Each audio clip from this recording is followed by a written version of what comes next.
Michel Foucault was one of the most important thinkers of the 20th century. His work changed how we understand power, knowledge, truth, and what it means to be human. Born in France in 1926, he died in 1984, but his ideas continue to shape how scholars think about society, politics, and human nature. Michel Foucault was a French historian and philosopher associated with the structuralist and post-structuralist movements. He has had strong influence not only in philosophy, but also in a wide range of humanistic and social scientific disciplines. Foucault's intellectual journey spanned nearly 3 decades of groundbreaking research.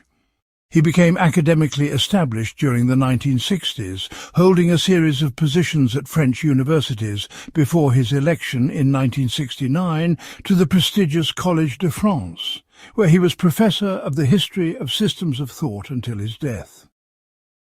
His chair title itself reveals something crucial about his approach.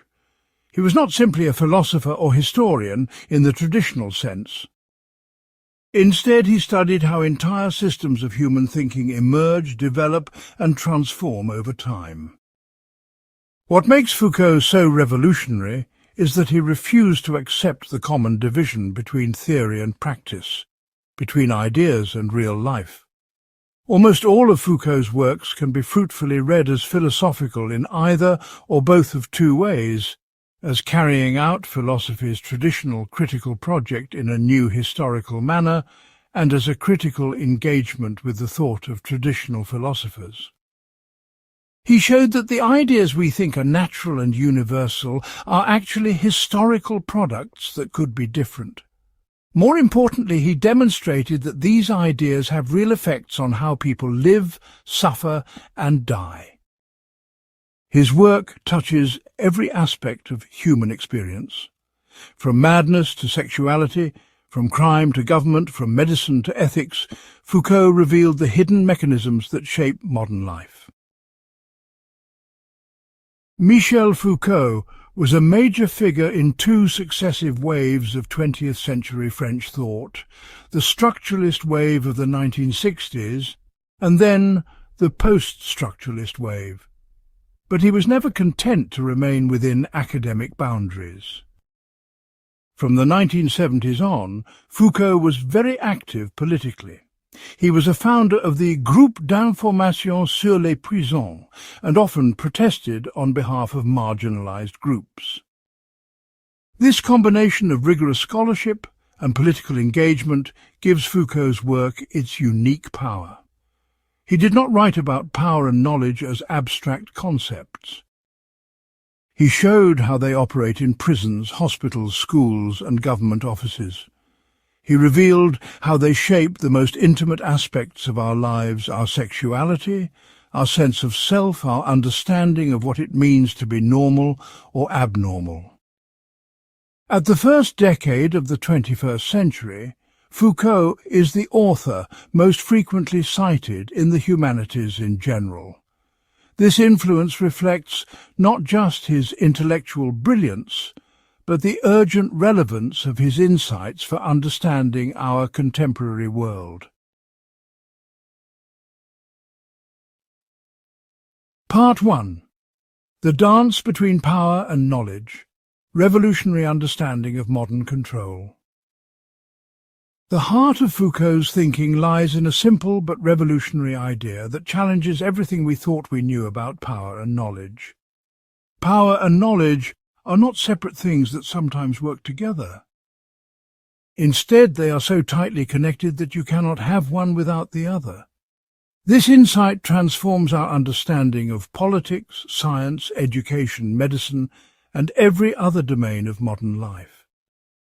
Foucault explored the fundamental relationship between power and knowledge, demonstrating how these concepts are inextricably linked in modern society.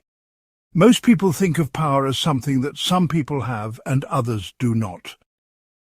We imagine power as a possession, like money or property, that can be accumulated, stored and used when needed. Similarly, we think of knowledge as objective truth that exists independently of human relations.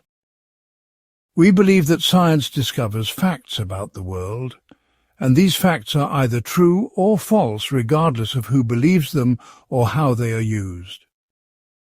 Foucault showed that both of these common-sense views are fundamentally wrong.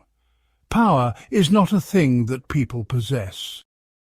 Instead, it is a relationship that exists between people, institutions, and ideas. Foucault's understanding of power emphasizes its productive and creative aspects, showing how it generates new forms of knowledge, subjectivity, and resistance.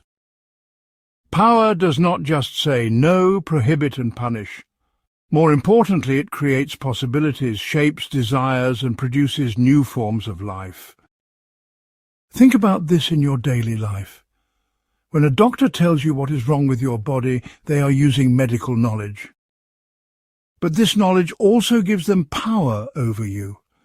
You believe what they say because they know things you do not know. The doctor's knowledge creates their authority, and their authority helps create what counts as true knowledge about health and sickness. This is not a conspiracy or a conscious manipulation. It is the normal way that power and knowledge work together in modern societies. But the relationship goes much deeper than individual interactions between doctors and patients. The focus of his questioning is the modern human sciences: biological, psychological, social. These purport to offer universal scientific truths about human nature that are, in fact, often mere expressions of ethical and political commitments of a particular society. Medical knowledge shapes not just what doctors know, but what kinds of questions they ask, what kinds of treatments they offer, and what kinds of people they consider healthy or sick. Consider how our understanding of mental illness has changed over time. In the medieval period, people who heard voices or saw visions might be considered holy mystics, touched by God. In the 1800s, they might be seen as morally corrupt individuals who had lost control of their passions. Today, they are likely to be diagnosed with schizophrenia and treated with psychiatric medications. Each of these approaches creates different forms of knowledge about the human mind, but each also creates different forms of power over people who experience unusual mental states. Foucault's analysis reveals the paradoxical nature of this power-knowledge relationship, showing how knowledge both enables and constrains human possibilities. This is what makes Foucault's insight so unsettling. We usually think that knowledge is liberating. The more we know, the freer we become. But Foucault showed that knowledge also creates new forms of control and domination. The development of psychology, for example, gave us new ways to understand the human mind. But it also gave governments, employers, and institutions new ways to manage and control human behavior. Every society has what Foucault called regimes of truth. These are the complex systems that determine what counts as knowledge in a given time and place. They include not just scientific theories and facts, but also the institutions that produce and validate knowledge, the people who are authorized to speak as experts, and the procedures that are used to distinguish truth from falsehood. These regimes of truth are not natural or eternal. They are historical creations that change over time, and they are always connected to relations of power.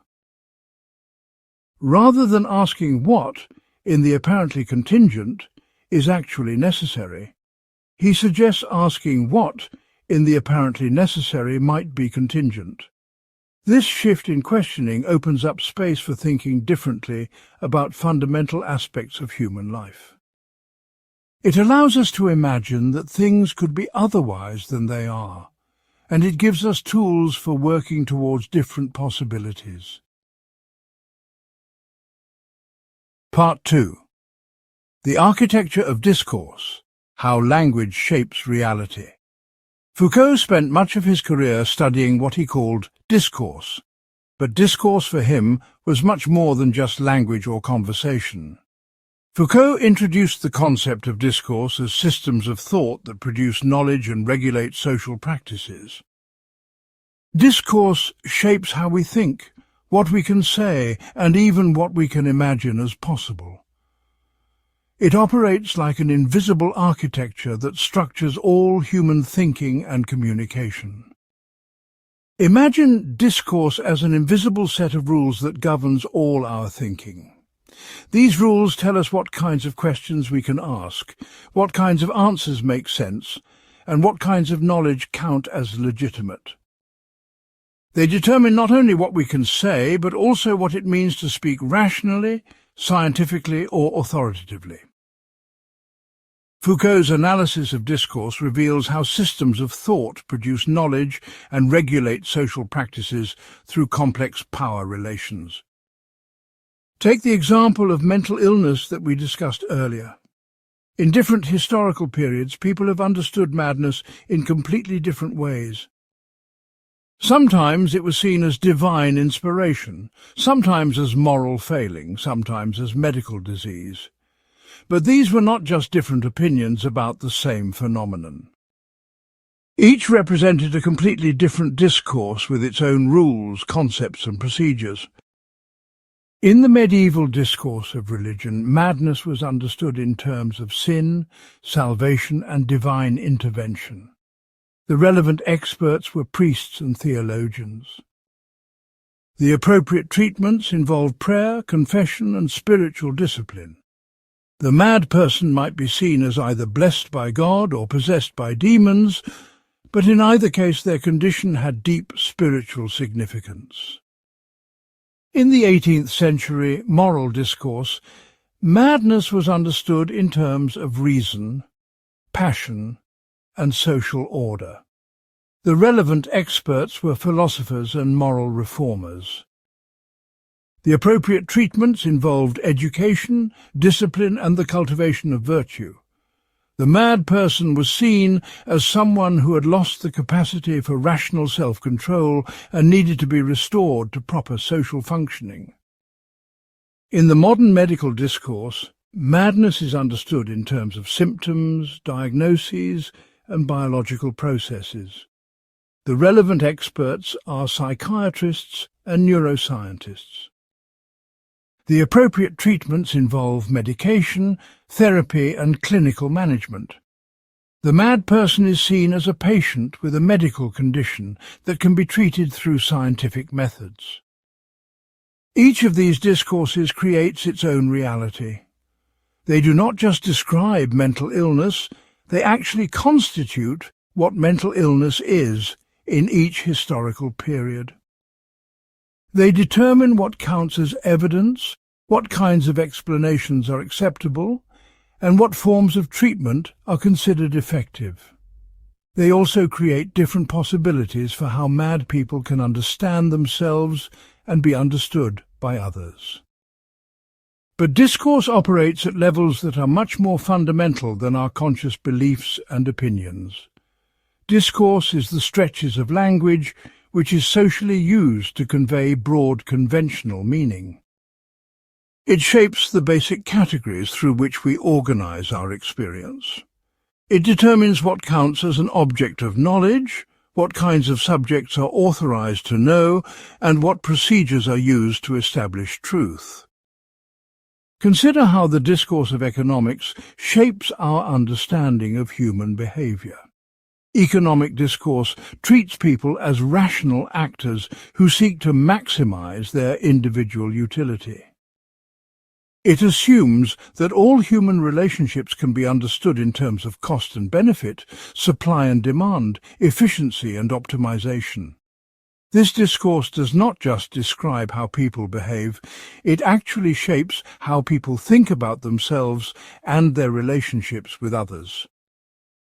When we think about education in economic terms, students become consumers, knowledge becomes a commodity, and learning becomes an investment in human capital.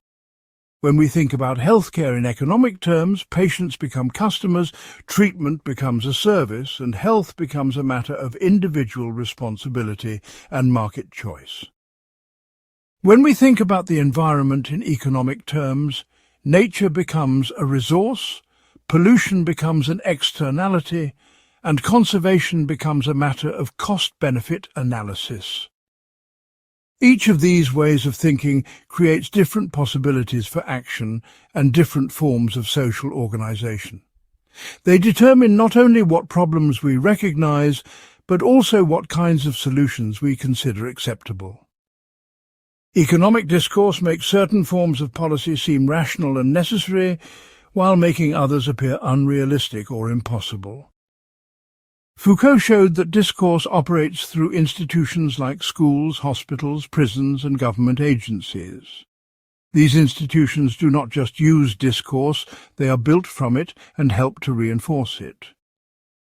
Schools teach students not just particular subjects, but also particular ways of thinking, questioning, and reasoning. Hospitals organize medical knowledge and practice according to specific discursive rules. Government agencies develop policies based on particular assumptions about what counts as a social problem and what kinds of interventions are appropriate. But discourse also operates through everyday practices and interactions. For discourse is more than just ways of speaking or writing, it is a system of representation that is produced by and reproduces power relations. When we fill out forms, take tests, participate in meetings, or seek professional advice, we are participating in discursive practices that shape both our subjectivity and our social reality. This does not mean that discourse completely determines our thoughts and actions. Foucault was not arguing for a rigid determinism that leaves no room for human agency or resistance. Instead, he was showing how discourse creates the conditions within which we think and act. It provides the materials from which we construct our identities, relationships, and possibilities. Understanding how discourse works gives us tools to think critically about these conditions and to imagine alternative possibilities. Part 3. Digging Through Time, the Archaeological Method and Hidden Rules of Thought. Foucault developed a unique way of studying the past that he called archaeology, but he was not digging up old pottery or ancient buildings.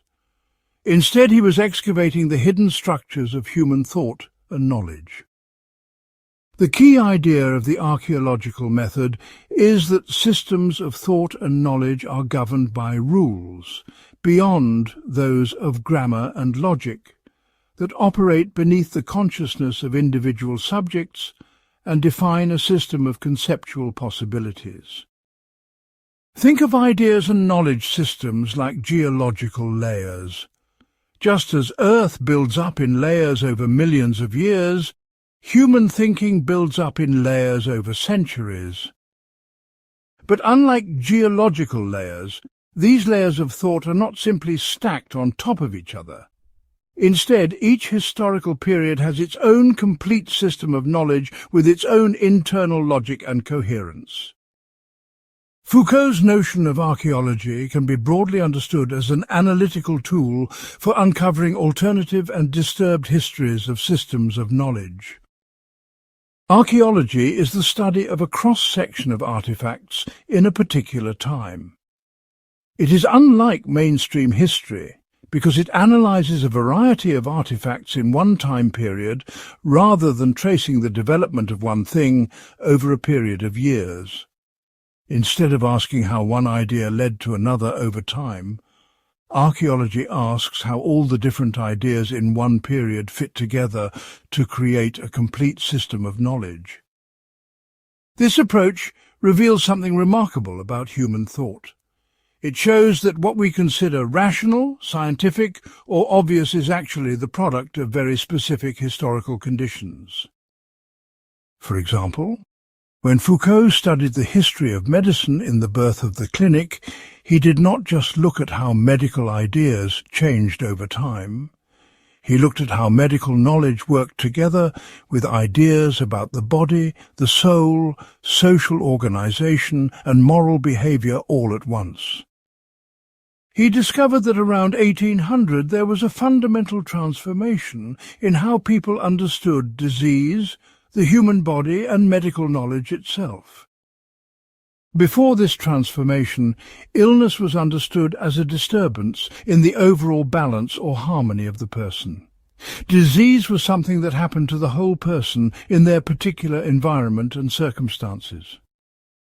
Medical knowledge was based on careful observation of individual symptoms and the doctor's experience with similar cases. Treatment involved restoring the person's natural balance through diet, lifestyle changes, and gentle interventions. After the transformation, illness became understood as specific pathological processes localized in particular organs and tissues.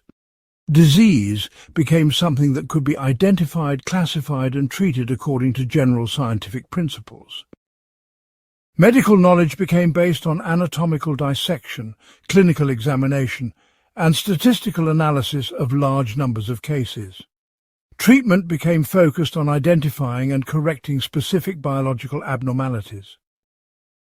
This was not simply a matter of medical progress or scientific advancement. Instead, it represented a complete reorganization of how people thought about life, death, knowledge, and the human body. Michel Foucault's archaeological method examines how systems of knowledge are organized within specific historical periods, revealing the underlying rules that govern what can be thought and said. The new medical discourse made certain kinds of questions thinkable while making others disappear. It created new possibilities for medical intervention while foreclosing others. Foucault used the term episteme to describe these underlying systems of knowledge. An episteme is like the unconscious grammar of thought in a particular historical period. Just as grammatical rules allow us to form meaningful sentences without being consciously aware of the rules we are following, epistemic rules allow us to form meaningful knowledge claims without being aware of the deep assumptions that govern our thinking. The concept of episteme helps explain why intellectual debates within a particular historical period often seem to miss each other completely when viewed from later perspectives. People in different epistemes are not just disagreeing about the answers to the same questions. They are asking fundamentally different questions and using fundamentally different criteria to determine what counts as a reasonable answer. Consider the famous debate between Galileo and the Catholic Church about whether the Earth revolves around the Sun. We usually understand this as a conflict between science and religion, or between reason and faith. But Foucault's archaeological approach reveals something more complex. Galileo and his opponents were operating within different epistemes that organized knowledge in fundamentally different ways. For the church authorities, knowledge had to be consistent with revealed scripture and established theological doctrine.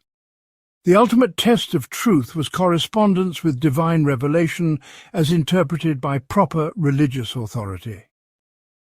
Physical observations were important, but they had to be understood within a larger framework of cosmic harmony and divine purpose. For Galileo, knowledge had to be based on mathematical reasoning and empirical observation. The ultimate test of truth was correspondence with what could be measured, calculated, and experimentally verified. Religious and moral considerations were important, but they belonged to a different domain than natural philosophy.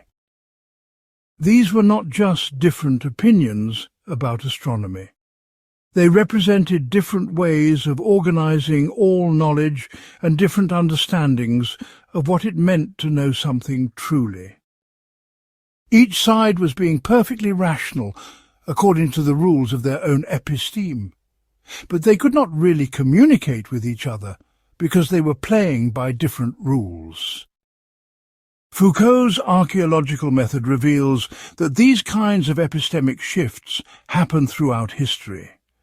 They represent moments when the basic structure of knowledge changes in ways that create new possibilities for thought and action. But these shifts are not simply matters of intellectual progress. Each episteme creates its own forms of inclusion and exclusion, its own ways of determining what counts as legitimate knowledge and who is authorized to speak the truth. Understanding the archaeological dimension of knowledge helps us think critically about our own historical moment.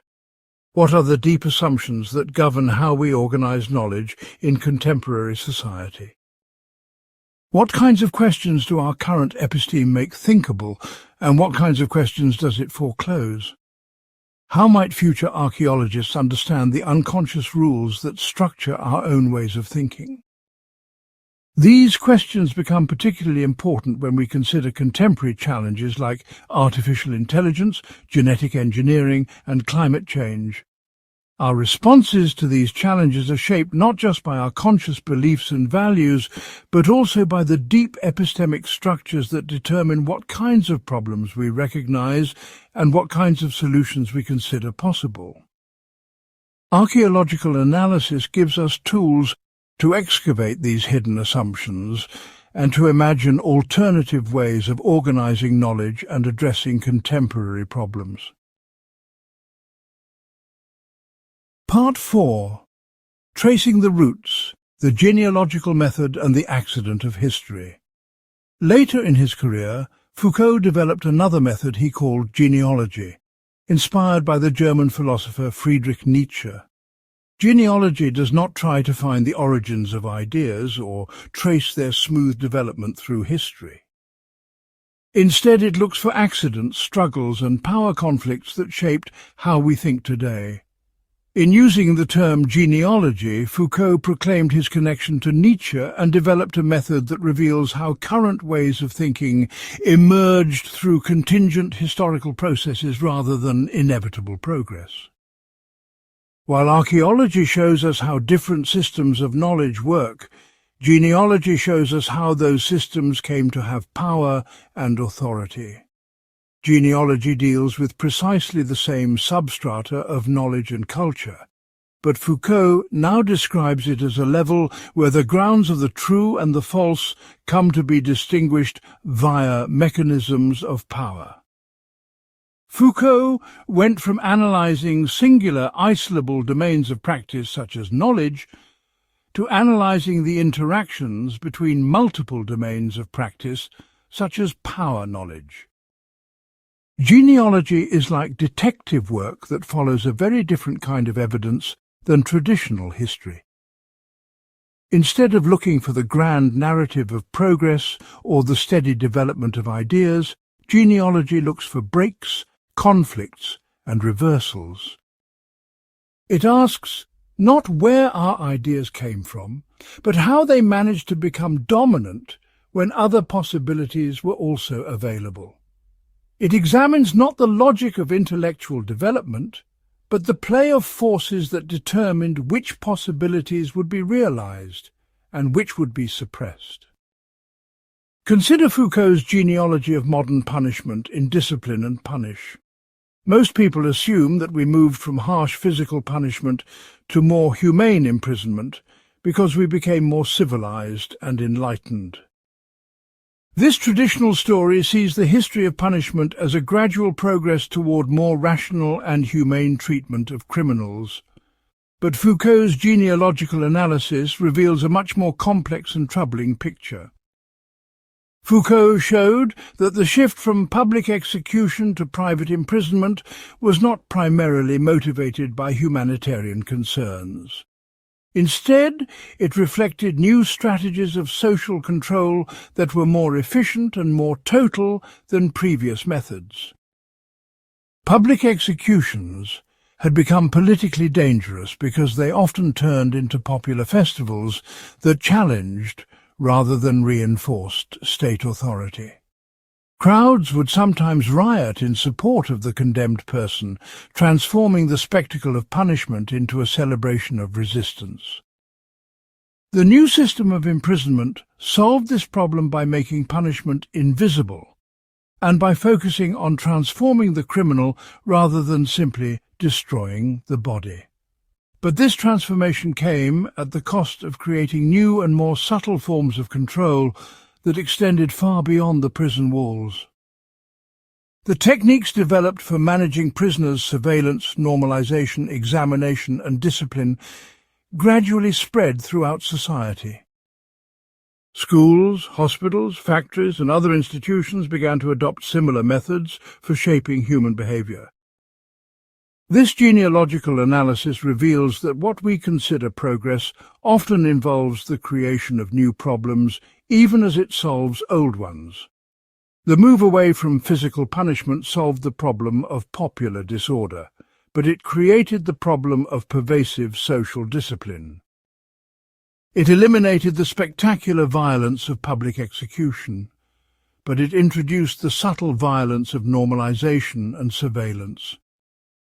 Genealogy shows us that historical change is not driven by abstract forces like reason, progress, or the march of civilization.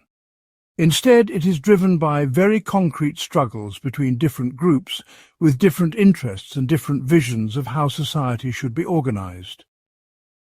The outcome of these struggles is never predetermined. It depends on particular circumstances, strategic choices, and accidents of timing and context. This has profound implications for how we understand our contemporary situation. If our current ways of thinking and living emerge through contingent historical processes, then they are not natural or inevitable. They could have been different and they can still be changed. But change requires understanding the specific forces and mechanisms that maintain current arrangements. It requires genealogical analysis that reveals how apparently natural and necessary features of our world are actually the products of particular historical struggles. Foucault's genealogy of sexuality provides another example of this method. Most people assume that Western society repressed sexuality from the 17th to the 20th centuries, and that sexual liberation represents progress toward greater freedom and authenticity. But Foucault's genealogical analysis in the history of sexuality reveals that modern Western society actually created more discourse about sex, not less. The apparent repression of sexuality was accompanied by an explosion of talk about sex in medical, psychological, pedagogical and legal contexts.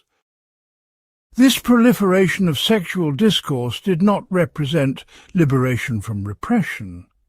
Instead, it represented new strategies of power that worked by inciting people to speak about their sexuality rather than by silencing them. Modern power discovered that it could control people more effectively by encouraging them to examine their desires, confess their secrets, and seek expert help in understanding their true sexual nature.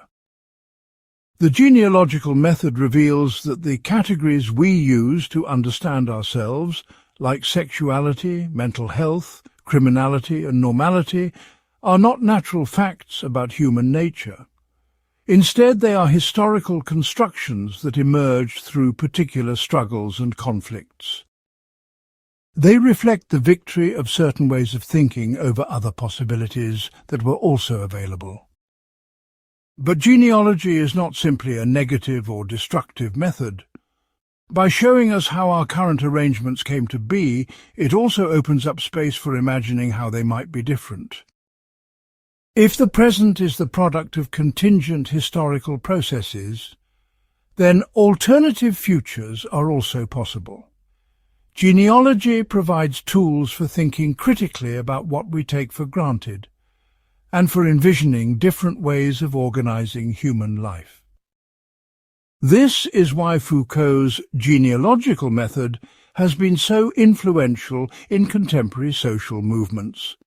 Feminists have used genealogical analysis to show how gender categories emerged through historical struggles and how they might be reorganized.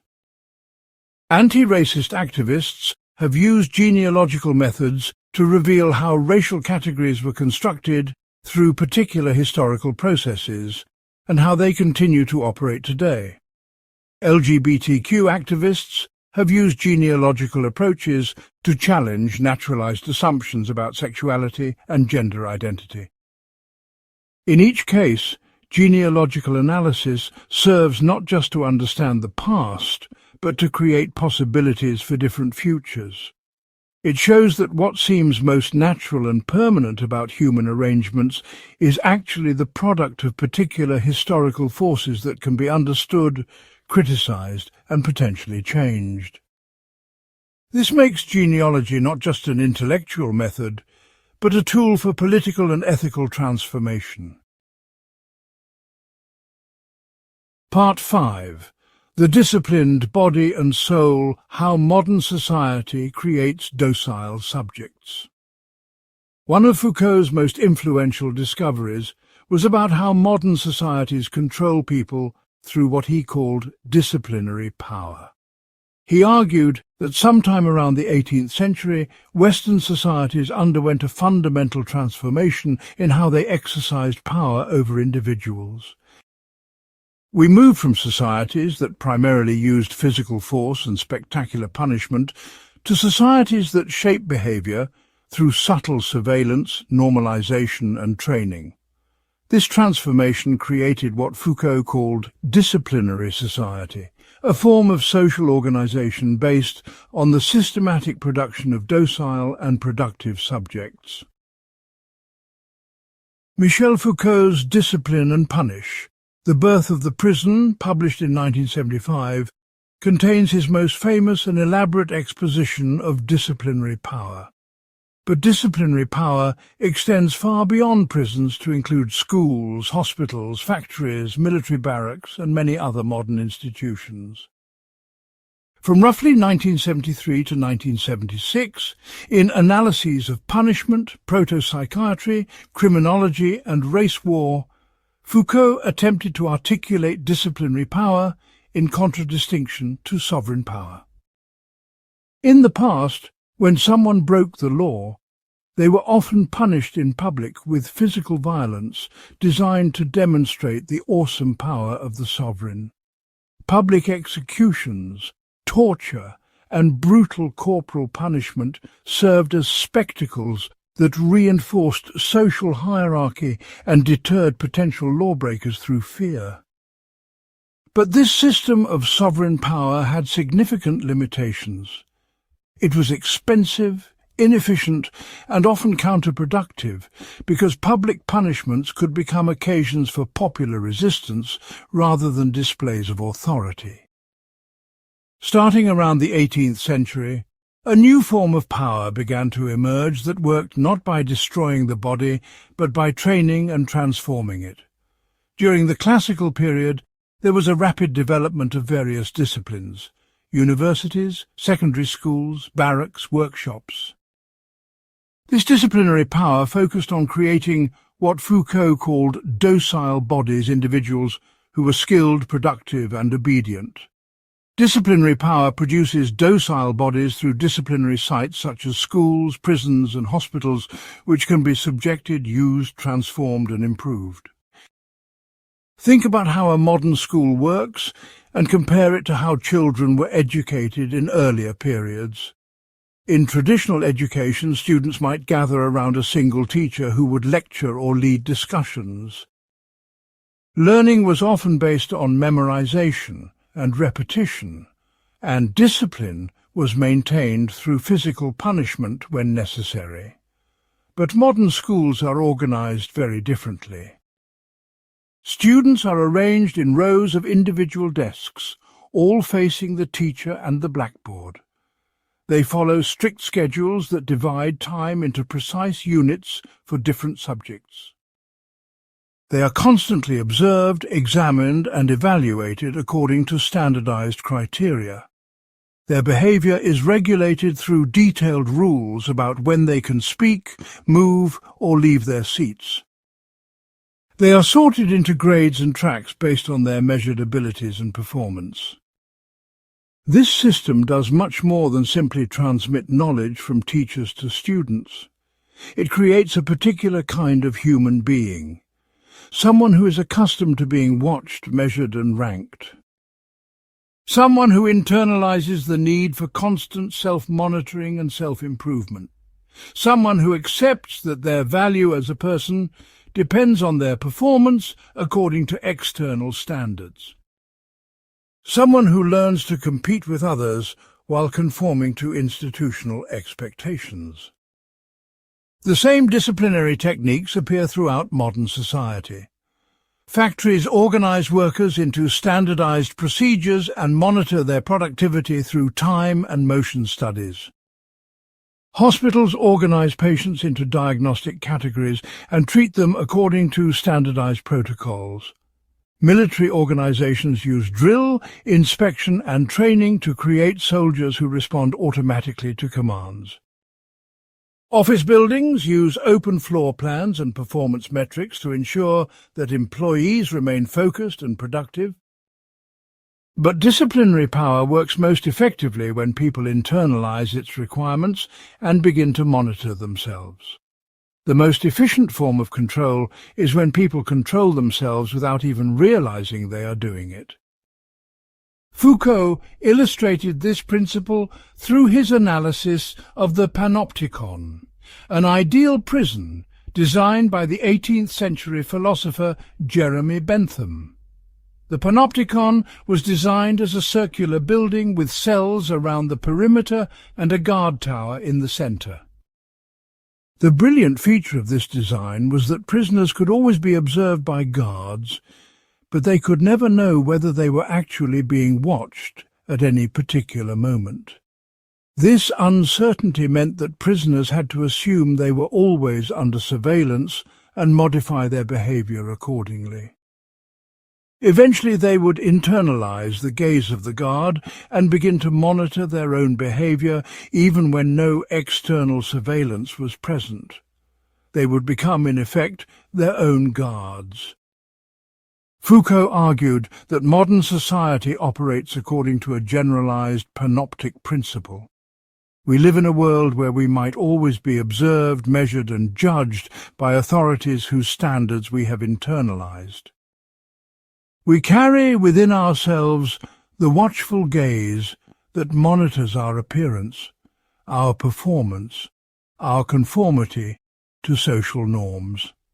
We become anxious about our weight, our grades, our productivity, our social media presence because we have internalized the disciplinary mechanisms that constantly evaluate and rank us.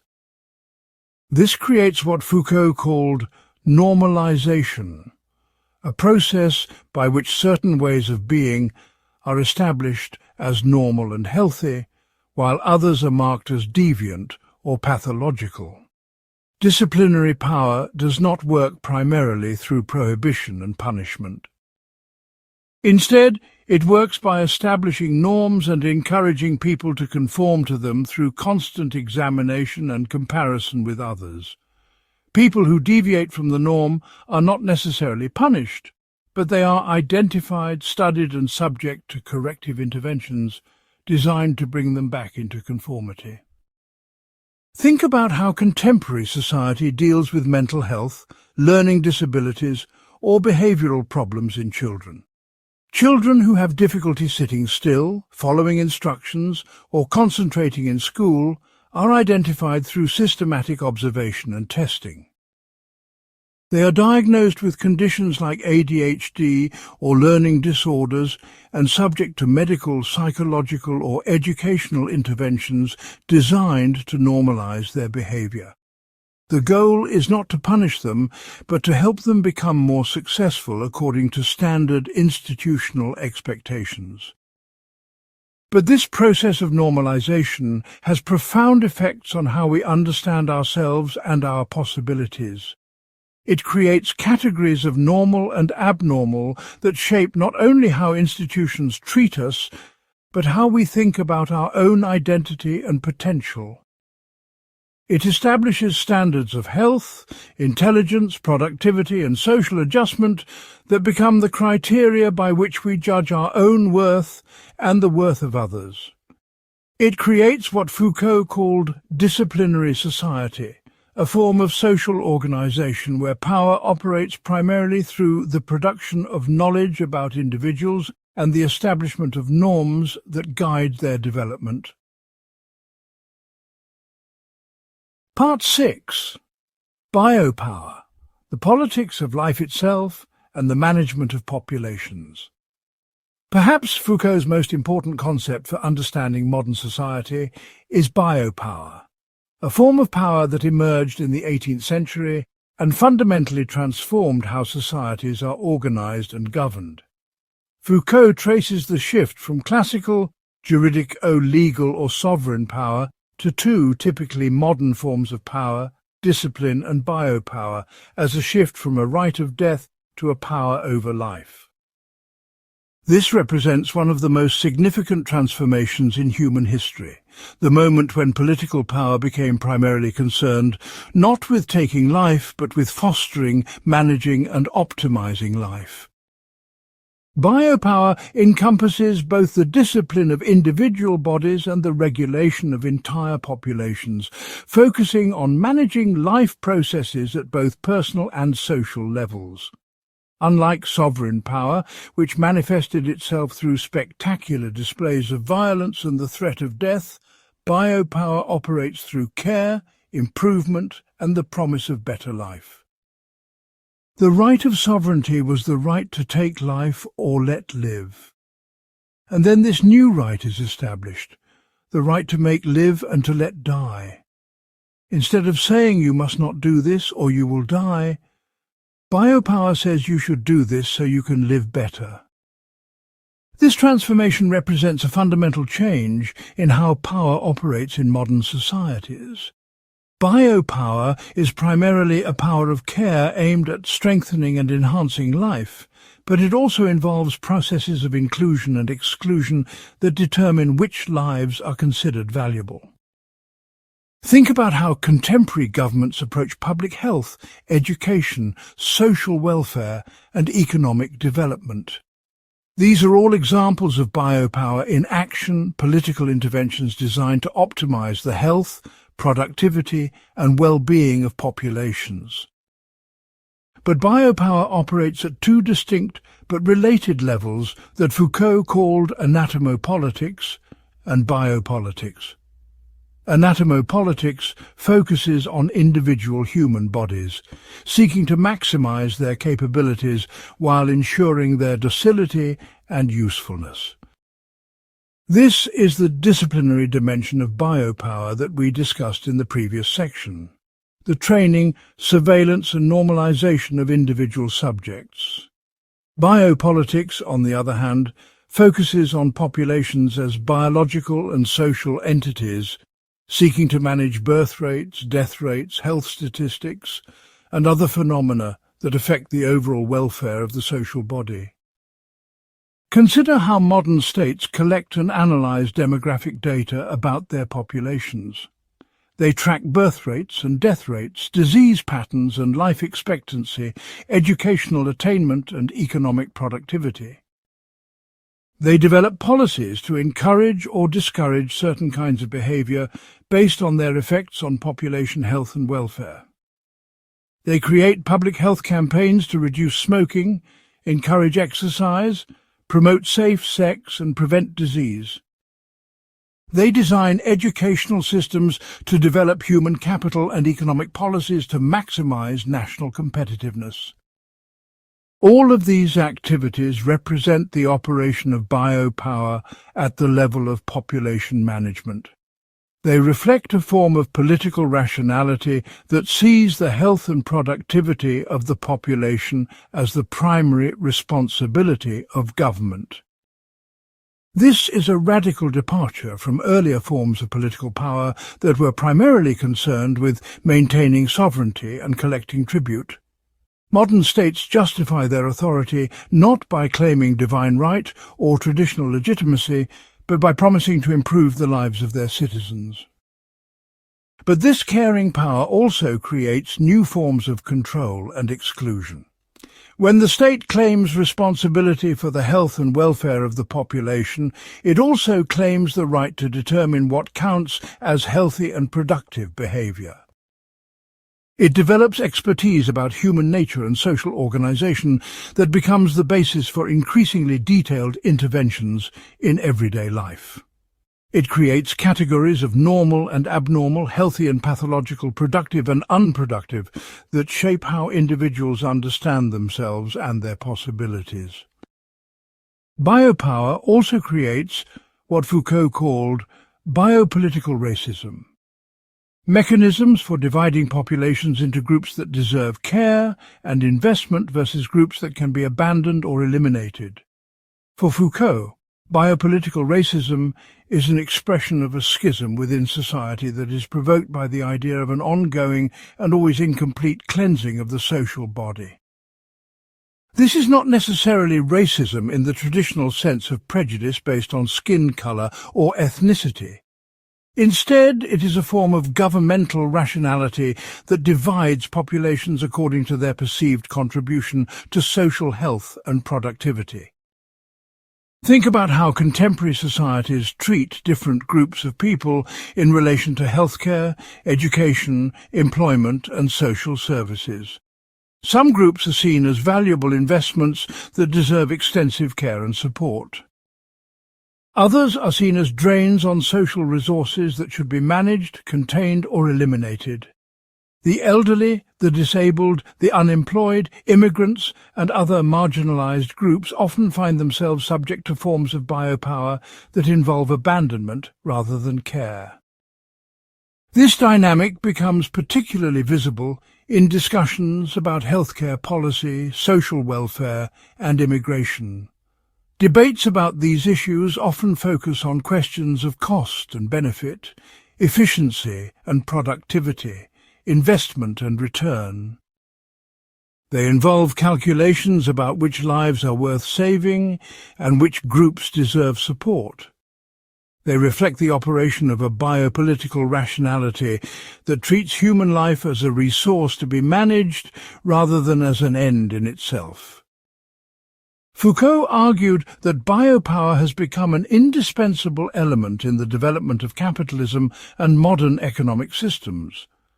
Capitalism requires not just the disciplined bodies that can work efficiently in factories and offices, but also healthy populations that can serve as both productive workers and active consumers. It needs educational systems that develop human capital, healthcare systems that maintain workforce health, and social policies that manage unemployment and social unrest. Biopower provides the mechanisms through which modern states create the kinds of subjects that capitalist economies require. But biopower also creates new possibilities for resistance and political action. When life itself becomes the object of political power, struggles over health, sexuality, environment and social welfare become central to political conflict. Contemporary social movements often focus on biopower issues, demanding better healthcare, challenging environmental destruction, fighting for reproductive rights, advocating for disability rights. These movements represent new forms of political resistance that emerge from the contradictions and exclusions of biopolitical governance. Understanding biopower helps us make sense of many contemporary political developments. The COVID-19 pandemic, for example, revealed the extent to which modern states rely on biopolitical mechanisms of population management. Public health measures like lockdowns, mask mandates and vaccination campaigns represent classic examples of biopower in action. But they also reveal the limits and contradictions of biopolitical governance, as different groups were affected very differently by both the disease and the measures taken to control it. Similarly, debates about immigration, healthcare, education and social welfare can all be understood as struggles over the operation of biopower in contemporary societies. These debates involve fundamental questions about who belongs to the political community, what kinds of life deserve support and protection, and how societies should manage the health and welfare of their populations. Understanding biopower gives us tools to think critically about these issues and to imagine alternative forms of political organization that might be more inclusive and just. Part 7. Governmentality, the art of guiding conduct and shaping freedom. Connected to biopower is what Foucault called governmentality, one of his most influential and complex concepts for understanding how power operates in contemporary societies. Government becomes Foucault's preferred term for power, while governmentality functions as his main theoretical tool for analysing its rationality, techniques and procedures in the modern world. Governmentality is not just about governments in the political sense. It encompasses all the ways that the conduct of individuals and groups is guided, shaped, and directed at every level of social life. Foucault originally used the term governmentality to describe a particular way of administering populations in modern European history within the context of the rise of the idea of the state. But he later expanded his definition to encompass the techniques and procedures which are designed to govern the conduct of both individuals and populations at every level, not just the administrative or political level. This includes the notion of self-government, the ways that people learn to govern their own conduct according to particular norms and objectives. Foucault shows that while government historically referred to a wide range of practices from religious guidance of the soul to ruling over a territory and its inhabitants, in the context of the modern state it has come to mean governing a population. But governing a population is a much more complex task than simply ruling over subjects or managing territory. It requires detailed knowledge about how populations behave, what motivates them, and how they can be influenced to act in desired ways. It involves creating the conditions under which people will freely choose to behave in ways that serve broader social and economic objectives. This is where governmentality becomes particularly sophisticated and subtle. Rather than operating solely, or even primarily through coercion and regulation, biopolitics constituted the basis of liberalism as an art of governmentality that recognized freedom itself as a crucial terrain of rule. The most effective forms of modern power work not by forcing people to do things against their will, but by shaping their desires, aspirations, and understanding of their own interests. Modern power works by producing the kinds of subjects who will freely choose to behave in ways that serve the needs of the larger system. Think about how we are encouraged to take care of our health in contemporary society. Nobody forces us to exercise, eat healthy food, avoid smoking, or get regular medical checkups. We are not punished by law for being overweight, sedentary, or unhealthy. Instead, we are constantly surrounded by messages about what healthy, responsible, successful people do. We are provided with information about the risks of various behaviors and the benefits of healthy lifestyles. We are encouraged to monitor our own bodies, track our progress, and take responsibility for our own health outcomes. This represents a form of governmental power that works through freedom rather than against it. We experience ourselves as free agents making individual choices about our lifestyle and health. But these choices are made within a framework of knowledge, norms, and incentives that has been carefully constructed to guide us towards certain kinds of behavior. We govern ourselves according to standards and objectives that we have internalized, but that ultimately serve broader social and economic goals. Foucault's analysis of governmentality reveals how modern power operates through the management of populations and the formation of subjects who govern themselves. This form of power is particularly characteristic of liberal and neoliberal forms of governance that emphasize individual freedom and responsibility. Liberal governmentality does not seek to control people directly through commands and prohibitions. Instead, it seeks to create the conditions under which people will govern themselves in appropriate ways. Consider how contemporary societies approach problems like unemployment, crime, or educational failure. Instead of simply punishing people for being unemployed or criminal or poorly educated, modern societies typically focus on changing the conditions and incentives that shape individual behavior. They provide job training programs to help unemployed people develop marketable skills. They create community policing programs to address the social conditions that contribute to crime. They develop educational interventions to help struggling students improve their performance. All of these approaches reflect a governmental rationality that sees social problems as the result of individual deficits that can be addressed through appropriate interventions. They assume that people want to be productive, law-abiding and successful, but lack the knowledge, skills or opportunities to achieve these goals.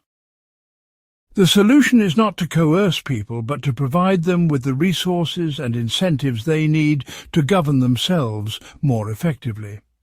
This approach appears humane and empowering because it emphasizes individual agency and choice. But governmental power also has exclusionary and disciplinary effects. People who fail to govern themselves according to appropriate norms may find themselves subject to more coercive interventions. The unemployed person who does not actively seek work may lose social benefits. The parent whose children are not performing well in school may be investigated by social services. The patient who does not comply with medical advice may be denied certain forms of treatment. Governmentality also shapes how we understand ourselves as subjects. We learn to think of ourselves as individuals who are responsible for our own success or failure. We internalize the need to constantly work on ourselves, to improve our skills, optimize our health, enhance our productivity, manage our relationships. We become what Foucault called entrepreneurial subjects, people who treat themselves as a form of human capital that must be continuously developed and marketed. Foucault's account of neoliberalism demonstrates how contemporary governmentality operates through the promotion of individual responsibility and self-management. Neoliberalism does not simply promote free markets and reduce government intervention. Instead, it creates new forms of governmental intervention designed to produce the kinds of subjects that market economies require. It encourages people to think of themselves as entrepreneurs who must compete in markets for jobs, housing, education, and healthcare. It promotes individual responsibility while reducing collective forms of social support and solidarity. Understanding governmentality helps us recognize the subtle but powerful ways that contemporary power operates through our own desires and aspirations. The paradox of modern power is that it works by promoting freedom, but only certain kinds of freedom that fit within acceptable limits. We are free to choose, but our choices are structured by governmental mechanisms that shape what we desire, what we consider possible, and how we understand our own interests. This makes contemporary power both more effective and more difficult to resist than earlier forms of domination that operated primarily through coercion and prohibition. But understanding governmentality also provides tools for thinking about resistance and alternative possibilities. If contemporary subjects are produced through specific governmental techniques, then different techniques might produce different kinds of subjects. If our current forms of freedom are shaped by particular governmental rationalities, then different rationalities might create different forms of freedom. This opens up space for imagining and creating alternative ways of organizing social life that might be more genuinely liberating and inclusive. Part 8. Sexuality and Subjectification, How We Became Sexual Beings Through Confession and Control. One of Foucault's most famous and controversial works examined how Western society came to understand sexuality, not as a natural biological drive, but as a central component of human identity that must be constantly examined, understood and managed. The publication of Michel Foucault's Les Aveux de la Chair, History of Sexuality, Volume 4, Confessions of the Flesh, 34 years after his death, highlights the relevance of his genealogical analyses of subjectivity and sexual ethics. His argument fundamentally challenged the common belief that sexuality was simply repressed by conservative social forces and then liberated through progressive social movements. Instead, Foucault argued that modern Western societies actually created more discourse about sex, not less. But this proliferation of sexual discourse was not a sign of liberation from repression. Instead, it represented new strategies of power that worked by inciting people to speak about their sexuality rather than by silencing them. Modern power discovered that it could control people more effectively by encouraging them to examine their desires, confess their secrets, and seek expert guidance in understanding their true sexual nature. The key insight is that sexuality, as we understand it today, is not a natural biological drive that was always there waiting to be discovered or liberated. Instead, sexuality is a way of organizing thoughts, feelings and behaviors that was created through specific historical processes involving the interaction of power, knowledge and subjectification. The notion that every individual has a sexuality, a deep inner truth about their desires that defines who they are, is a relatively recent historical development. Before the 18th century, people certainly engaged in sexual activities, but they did not think of themselves as having a sexuality in the modern sense. Think about how we are encouraged to discover our true sexual identity in contemporary society. We are told that deep inside us lies our authentic sexual self, and that we should explore it, understand it, and express it. We are encouraged to reflect on our earliest sexual experiences, analyze our fantasies and desires, and seek professional help if we are confused about our sexual orientation or satisfaction. We are expected to be able to articulate our sexual preferences, communicate them to partners, and work to improve our sexual relationships. This creates what Foucault called the sexual subject, a new kind of person who must constantly examine their own desires and define themselves in sexual terms. The sexual subject is someone who believes that their sexuality reveals something essential about their identity, and that understanding their sexuality is crucial to living an authentic and fulfilling life. This is a very different way of thinking about sexuality than existed in earlier historical periods. In medieval Christianity, for example, sexual desire was generally seen as a temptation to be resisted rather than as a core component of personal identity to be explored and expressed. Foucault traced the emergence of the sexual subject through what he called the deployment of sexuality, a complex system of discourses, institutions and practices that emerged in the 18th and 19th centuries. This deployment involved several key elements: the historization of women's bodies, the pedagogization of children's sex, the socialization of procreative behavior, and the psychiatrization of perverse pleasure.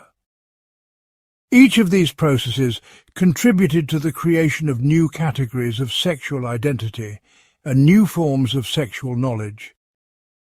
The historization of women's bodies involved the medicalization of women's sexuality and reproductive capacity. Women came to be understood as fundamentally sexual beings, whose physical and mental health was determined by the proper functioning of their reproductive organs. This created new forms of medical expertise about female sexuality and new possibilities for medical intervention in women's lives. It also established the idea that women's sexuality was both central to their identity and inherently pathological, requiring constant medical supervision and management. The pedagogization of children's sex involved the emergence of new forms of knowledge and concern about childhood sexuality. Children came to be understood as naturally sexual beings, whose sexual development needed to be carefully monitored and guided. This created new forms of educational and medical expertise about child development and new anxieties about sexual abuse, masturbation, and other forms of inappropriate sexual behavior in children. It established the idea that proper sexual development in childhood was crucial to adult health and social functioning. The socialization of procreative behavior involved new forms of state and medical concern about birth rates, marriage patterns, and family formation. Sexual behavior came to be understood not just as a private matter between individuals, but as a social phenomenon that affected the health and welfare of entire populations. This created new forms of demographic knowledge and new policies aimed at encouraging or discouraging particular forms of reproductive behavior. It established the idea that sexual behavior should be guided not just by personal desire or moral principles, but by social responsibility and scientific knowledge. The psychiatrization of perverse pleasure involved the creation of new categories of sexual deviance and new forms of medical treatment for sexual disorders. Sexual behaviors that deviated from reproductive heterosexual norms came to be understood as symptoms of mental illness rather than as moral failings or criminal behaviors. This created new forms of psychiatric expertise about sexual pathology and new possibilities for medical intervention in the lives of sexual minorities. It established the idea that sexual desire could be classified, diagnosed, and treated according to scientific criteria. All of these processes involved what Foucault called the incitement to discourse.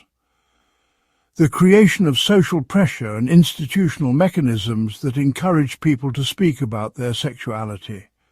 Rather than silencing sexual discourse, modern power created numerous contexts in which people were expected or required to confess their sexual thoughts, experiences, and desires. Medical consultations, psychological therapy, pedagogical relationships, and legal proceedings all became occasions for sexual confession. People were encouraged to examine their own sexual behavior and to seek expert help in understanding and improving their sexual lives. This process of sexual confession created new forms of knowledge about sexuality, while also creating new possibilities for controlling sexual subjects. When we confess our sexual thoughts to therapists, when we read books about sexual techniques, when we worry about whether our desires are normal, we are participating in systems of knowledge and power that shape who we become. We are not simply expressing our natural sexuality. We are constituting ourselves as sexual subjects according to particular norms and expectations. We are learning to understand ourselves through categories and concepts that have been developed by experts and institutionalized through various social practices. But Foucault's analysis of sexuality was not simply critical or negative. He also recognized that the deployment of sexuality created new possibilities for resistance and alternative forms of life. Sexual minority communities have used the very categories and concepts that were originally designed to pathologize them as resources for building positive identities and political movements. The idea that sexuality is central to personal identity, which was originally a mechanism of control, has also become a basis for claims to rights, recognition, and social inclusion. Understanding the genealogy of sexuality helps us think critically about contemporary sexual politics and culture. It reveals that many of the categories and assumptions we take for granted about sexuality are actually historical constructions that could be different. It shows that sexual liberation movements, while challenging specific forms of sexual repression, often reproduce deeper assumptions about the centrality of sexuality to human identity. It suggests that truly radical sexual politics might require not just fighting for sexual freedom, but questioning the entire framework through which we understand sexuality and its relationship to selfhood. Part 9. Madness and Reason, the Great Confinement and the Birth of Mental Illness. Foucault's first major work, History of Madness in the Classical Age, originated in his academic study of psychology and his work in a Parisian mental hospital, combined with his own personal psychological struggles. This groundbreaking study revealed how what we today call mental illness is not a timeless medical condition, but a historically specific way of understanding and managing certain forms of human experience. Through meticulous historical research, Foucault showed that the boundary between reason and madness has been drawn differently in different historical periods, and that these differences reflect broader transformations in how societies understand knowledge, order, and human nature. In the medieval and Renaissance periods, mad people occupied a very different place in society than they do today. Madness was often understood as a form of divine inspiration or punishment, and mad people were sometimes revered as holy fools who had access to spiritual truths unavailable to ordinary rational beings. They were typically cared for by their families or communities, and were often allowed to wander freely, even across national boundaries. The famous Ship of Fools that appears in medieval literature and art was not just a literary metaphor, but reflected the actual practice of loading mad people onto boats and sending them away to become someone else's responsibility. But this was not simply cruel abandonment. The practice of expelling mad people from communities while allowing them to wander freely reflected a particular understanding of madness as a form of otherness that was both threatening and sacred. Mad people were excluded from normal social life, but they were not imprisoned or subjected to systematic medical intervention. They existed in what Foucault called a liminal space, neither fully inside nor completely outside the social order. This began to change dramatically in the 17th century, with what Foucault called the Great Confinement.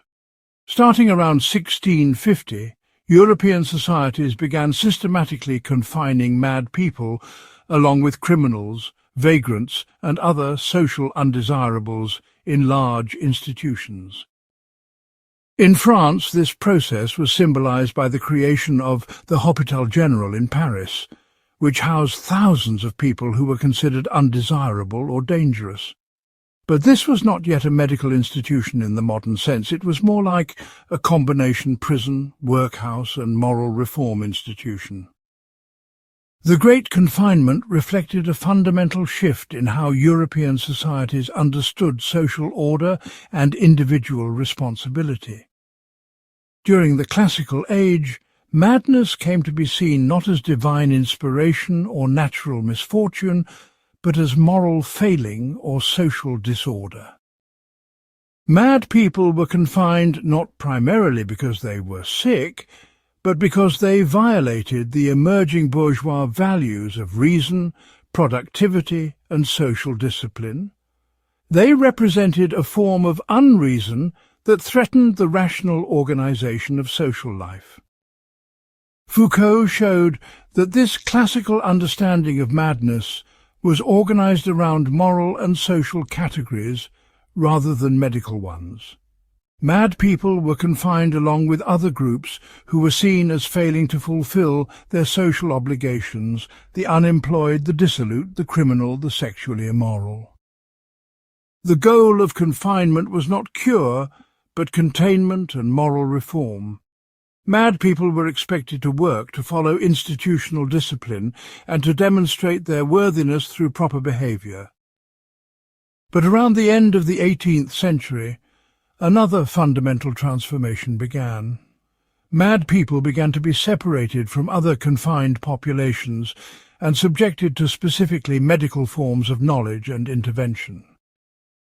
This was the birth of modern psychiatry and the emergence of what we now call mental illness. Figures like Philippe Pinel in France and William Tuke in England pioneered new approaches to madness that emphasized medical treatment rather than moral discipline. This transformation is often celebrated as a humanitarian advance. The liberation of mad people from the harsh conditions of the old confinement institutions and their treatment as medical patients deserving of care rather than punishment. But Foucault's genealogical analysis reveals that this medical transformation created new forms of power and control that were in some ways more total than what came before. The mad person was no longer simply excluded from society or subjected to moral discipline. Instead, they became the object of scientific knowledge and medical intervention that claimed to understand the deepest truth about their condition and identity. The medicalization of madness created what Foucault called the psychiatric gaze, a form of medical observation that claimed to see through external symptoms to the underlying pathological processes that caused mental illness. This gaze constituted mad people as patients whose subjectivity was fundamentally shaped by their illness. Unlike the classical confinement, which treated madness as moral failing that could potentially be corrected, medical psychiatry treated madness as an objective condition that defined the patient's essential nature. The mad person became a madman or madwoman, someone whose identity was fundamentally constituted by their pathological condition. This medical transformation also created new forms of psychiatric expertise and institutional power. Psychiatrists claimed scientific authority over madness and developed increasingly elaborate systems of classification, diagnosis, and treatment. Mental hospitals became spaces where psychiatric knowledge was produced and refined through the systematic observation and treatment of patients. Mad people became objects of scientific research, whose symptoms and responses to treatment provided data for the development of psychiatric theory and practice. But Foucault's analysis revealed that psychiatric knowledge was not simply objective scientific truth about mental illness. Instead, it was a particular way of organizing and understanding human experience that reflected specific historical, social, and political conditions. The categories of mental illness that emerged in the 19th and 20th centuries, hysteria, neurasthenia, schizophrenia, depression, were not discoveries of pre-existing natural conditions, but historical constructions that shaped how people experienced and understood their own psychological distress. This has profound implications for how we understand contemporary mental health practices. Foucault was not arguing that psychological suffering is not real or that people do not need help with mental health problems. Instead, he was showing that the ways we understand and respond to psychological distress are historically contingent and could be different. Our current systems of psychiatric diagnosis, pharmaceutical treatment, and therapeutic intervention represent one possible approach to human psychological diversity and suffering, but not the only possible approach. Foucault's genealogy of madness also reveals how the boundary between reason and unreason has been used to exclude certain forms of human experience from legitimate social participation. The category of mental illness has often been used to delegitimize the experiences and perspectives of people who challenge dominant social norms or who experience the world in unconventional ways. Women, racial minorities, sexual minorities, and political dissidents have all been disproportionately subjected to psychiatric diagnosis and treatment. This suggests that mental illness categories are not simply medical but also political, serving to maintain existing power relations by pathologizing forms of difference and resistance. Understanding the history of madness helps us think more critically about contemporary mental health practices and policies. It reveals that many of the categories and assumptions we take for granted about mental illness are actually historical constructions that reflect particular social and political arrangements. It suggests that alternative approaches to psychological diversity and distress might be possible, and that current mental health systems might benefit from more critical reflection on their historical origins and social functions. Most importantly, it reminds us that the line between reason and unreason is not fixed by nature, but is constantly being redrawn through social and political processes that deserve critical examination. Part 10. Ancient Ethics and Care of the Self, the Art of Beautiful Existence. In his later work, Foucault turned to ancient Greek and Roman philosophy to explore fundamentally different ways of thinking about ethics, subjectivity, and the relationship between self and society. These treatments of ancient sexuality moved Foucault into ethical issues that had been implicit but seldom explicitly thematized in his earlier writings. He discovered that ancient peoples had developed sophisticated approaches to ethics that were not based on universal moral rules or divine commands, but on the cultivation of specific relationships between individuals and themselves. This investigation revealed possibilities for ethical life that had been largely forgotten in Christian and modern moral philosophy. Foucault defines ethics as a relation of self to itself in terms of its moral agency. More specifically, ethics denotes the intentional work of an individual on itself in order to subject itself to a set of moral recommendations for conduct. This is a very different understanding of ethics than what most people are familiar with today. Modern ethics typically focuses on determining the right rules for behavior, what actions are permissible or prohibited, what duties we have to others, what consequences we should aim to produce. Ancient ethics, by contrast, was primarily concerned with what kind of person one should become and what practices one should undertake to transform oneself into that kind of person. The precept to be concerned with oneself was, for the Greeks, one of the main principles of cities, one of the main rules for social and personal conduct. This care of the self was not selfish individualism or narcissistic self-absorption. Instead, it was understood as a fundamental ethical and political responsibility. The idea was that people who did not know how to govern themselves properly could not participate responsibly in governing others or contributing to the common good. Self-care was thus a prerequisite for social and political engagement, rather than an alternative to it. Ancient Greek and Roman cultures developed elaborate practices and techniques for this ethical self-cultivation.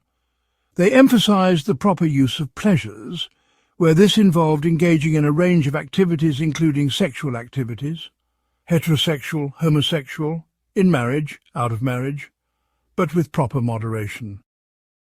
The goal was not to follow strict rules about what was forbidden, but to develop the kind of character that would naturally choose what was good and beautiful. This required constant attention to oneself, careful self-examination, and ongoing work to align one's desires and actions with one's deepest values and aspirations.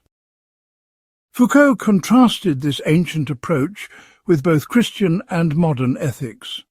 Foucault's specific goal was to compare ancient pagan and Christian ethics through the test case of sexuality, and to trace the development of Christian ideas about sex from the very different ideas of the ancients. He argued that contrary to what is often believed on the level of moral codes of behaviour, there are striking similarities between antiquity and Christianity. Both shared, for example, a concern that sexual expenditure could harm an individual's health, and they both valued conjugal fidelity and sexual abstinence. But there was a strong contrast in the ways these two cultures understood and practiced these ideals and demands. In the Christian view, sexual acts were, on the whole, evil in themselves, and most forms of sexual activity were simply forbidden. Ancient ethics, by contrast, did not focus on prohibiting specific acts, but on developing the proper relationship to one's own desires and pleasures. The question was not whether a particular act was intrinsically good or bad, but whether it was performed in the right way, at the right time, with the right person, and in accordance with proper moderation and self-mastery. This difference reflected deeper contrasts in how the two cultures understood the self and its relationship to truth and authority. Christian ethics was based on obedience to divine law as revealed in Scripture and interpreted by religious authorities. The individual's task was to conform their will to God's commandments and to confess and repent when they failed to do so. Ancient ethics, by contrast, was based on the cultivation of personal wisdom and self-mastery through philosophical reflection and practical exercise. The individual's task was to develop their own capacity for ethical judgment and to create a life that was beautiful, harmonious, and worthy of admiration. Sex for the Greeks was a major part of what Foucault called an aesthetics of existence, the self's creation of a beautiful and enjoyable existence. Ethics became a kind of art, the art of shaping one's own life into something worthy and beautiful. This involved what Foucault called stylization, the development of distinctive personal approaches to common ethical challenges. Just as artists develop distinctive styles that make their work recognizable and admirable, ethical individuals were expected to develop distinctive approaches to living that reflected their own character and circumstances while exemplifying broader virtues and ideals. The aesthetics of existence involved several key elements that Foucault analysed in detail. First, there was ethical substance, the part of oneself that was taken as the relevant domain for ethical judgment and transformation. For the Greeks, this was typically one's desires, pleasures and passions rather than one's acts or intentions. The goal was not to eliminate desire but to develop the right relationship to it, to become someone who could enjoy pleasures without being enslaved by them. Second, there was the mode of subjectification, the way individuals were called upon to recognize their moral obligations and to see themselves as ethical subjects. For the Greeks, this typically involved recognizing oneself as a free person who was capable of self-mastery and responsible for one's own character development. This was very different from Christian subjectification, which involved recognizing oneself as a sinner who was dependent on divine grace for salvation. Greek ethical subjectification emphasized human capacity and responsibility rather than human limitation and dependence. Third, there was ethical work, the specific practices and techniques that individuals used to transform themselves into ethical subjects. The Greeks developed sophisticated methods for this ethical self-cultivation, including daily self-examination, philosophical meditation, dietary and exercise regimens, and various forms of spiritual discipline. These practices were understood not as burdens or punishments, but as means of developing human capacities and creating more fulfilling forms of life. They were pursued not because they were required by external authority, but because they contributed to human flourishing and excellence. Fourth, there was the telos, or goal of ethical activity, the kind of person one hoped to become through ethical practice. For the Greeks, this was typically some form of wisdom, virtue, or excellence that represented the full development of human potential. The goal was not salvation in another world, but the achievement of a beautiful and harmonious life in this world. This involved becoming someone who could act wisely and effectively in social and political contexts while maintaining inner freedom and self-possession. Foucault was particularly interested in how ancient ethics understood the relationship between self-care and care for others. Care for others should not be put before the care of oneself. The care of the self is ethically prior, in that the relationship with oneself is ontologically prior. But this did not mean that ancient ethics was individualistic or antisocial. Instead, the idea was that people who had developed proper relationships with themselves would be better able to develop proper relationships with others. Self-mastery was seen as a prerequisite for effective social and political leadership. This ancient understanding of ethics offered Foucault resources for thinking about contemporary ethical and political problems. He was particularly interested in whether modern people might be able to develop new forms of ethical self-cultivation that could provide alternatives to both Christian morality and secular liberal individualism. The care of the self was not simply individual self-improvement, but involved complex relationships with teachers, friends, and the broader community. Ancient ethical practices always involved social relationships and cultural contexts that supported and guided individual ethical development. But Foucault was also aware of the limitations and exclusions of ancient ethical systems. Greek and Roman ethics were developed primarily by and for free adult males who had the leisure and resources necessary for philosophical reflection and self-cultivation. Women, slaves, and foreigners were typically excluded from full participation in ethical and political life. The beautiful lives that ancient ethics made possible were built on social foundations that involved significant forms of domination and exclusion. Nevertheless, Foucault believed that ancient ethics contained insights and possibilities that might be valuable for contemporary ethical reflection. The idea that ethics involves the cultivation of specific relationships with oneself, the emphasis on practical wisdom and personal transformation, and the understanding of ethics as an art of living all suggested alternatives to dominant contemporary approaches to moral and political life. These insights might be particularly valuable for thinking about how to create more authentic and fulfilling forms of life within contemporary conditions of power and knowledge. Part 11. Technologies of the Self. Ancient Practices for Modern Transformation. Foucault's study of ancient ethics led him to identify what he called technologies of the self, specific techniques that people use to work on themselves, to transform themselves, to create themselves as ethical subjects. Foucault refers to these self-forming activities as practices or technologies of the self, and also in the ancient sense of ascesis or ascetic practices.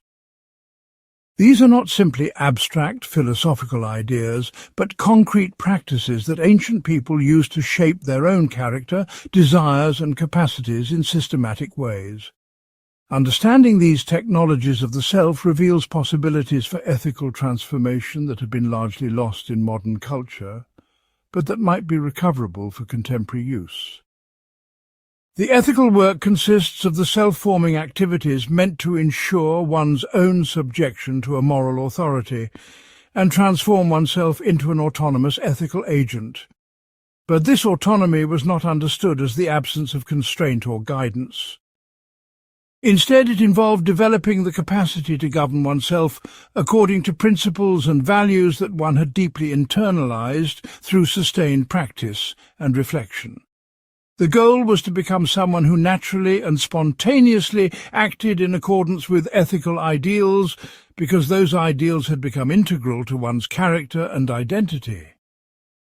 Ancient philosophers developed systematic methods for this ethical self-cultivation that were remarkably sophisticated and practical. In the philosophical tradition dominated by Stoicism, ascesis means not renunciation, but the progressive consideration of self, or mastery over oneself, obtained not through the renunciation of reality, but through the acquisition and assimilation of truth. It has as its final aim not preparation for another reality, but access to the reality of this world. The Greek word for this is paraskiwazo, which means to get prepared. It is a set of practices by which one can acquire, assimilate and transform truth into a permanent principle of action. One of the most important Stoic techniques was the daily examination of conscience.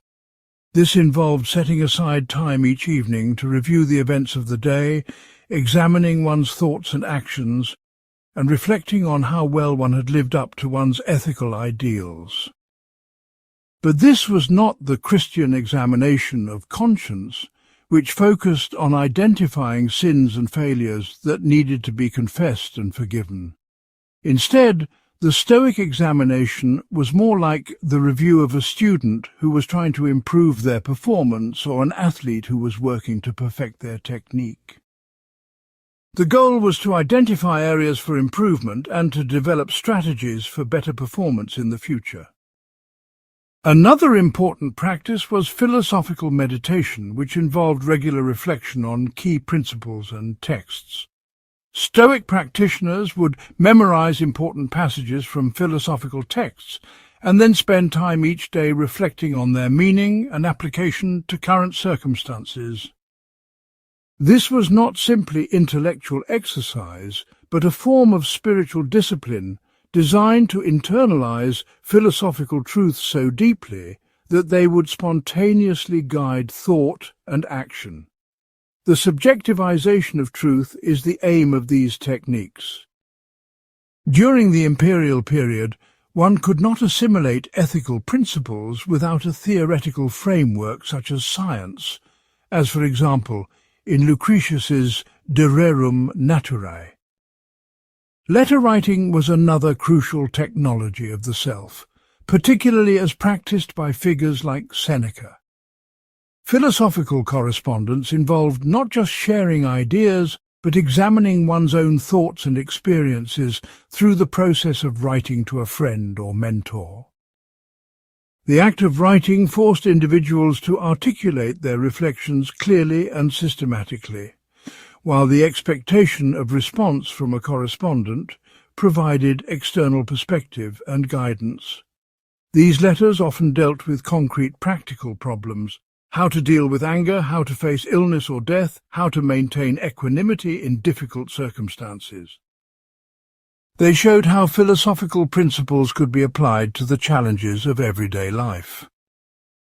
Foucault was particularly interested in the Stoic practice of ascesis in the strict sense, exercises in which the subject puts himself into a situation in which he can verify whether he can confront events and use the discourse with which he is armed. It is a question of testing the preparation. Is this truth assimilated enough to become ethics so that we can behave as we must when an event presents itself? These exercises might involve deliberately placing oneself in challenging situations to test one's philosophical preparation, or imaginatively rehearsing how one would respond to various difficulties. For example, Stoics might practice poverty by living simply for a period of time, eating basic food and sleeping on hard beds, to test whether they had truly internalized the principle that external goods are not necessary for happiness. Or they might practice what they called the premeditation of evils, systematically imagining how they would respond to various misfortunes in order to prepare themselves psychologically for whatever difficulties life might bring. These were not morbid or pessimistic exercises, but practical preparations for maintaining philosophical equanimity under pressure. They were designed to develop the kind of character that could remain stable and wise regardless of external circumstances. All of these practices shared certain common features that distinguished them from both Christian and modern approaches to self-improvement. First, they were understood as lifelong disciplines, rather than temporary interventions or cures. The goal was not to solve particular problems or achieve particular states, but to develop ongoing capacities for wise and virtuous living. Second, they involved the cultivation of specific relationships with oneself, rather than conformity to external rules or authorities. The practitioner was expected to develop personal wisdom and judgment rather than simply following prescribed guidelines. Third, these practices always involved social relationships and cultural contexts that supported individual development.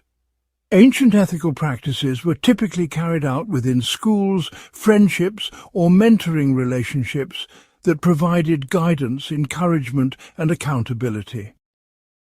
Even when individuals practiced alone, they understood themselves as participating in broader philosophical communities with shared values and methods. The care of the self was not simply individual self-improvement, but involved complex relationships with teachers, friends, and the broader community. Fourth, ancient technologies of the self were understood as means of developing human capacities rather than correcting human deficiencies. While they certainly involved self-discipline and the modification of problematic desires and behaviors, they were fundamentally oriented toward human flourishing and excellence rather than toward the management of pathology or deviance. They assumed that human beings had the capacity for wisdom, virtue, and happiness, and that appropriate practices could help realize these capacities.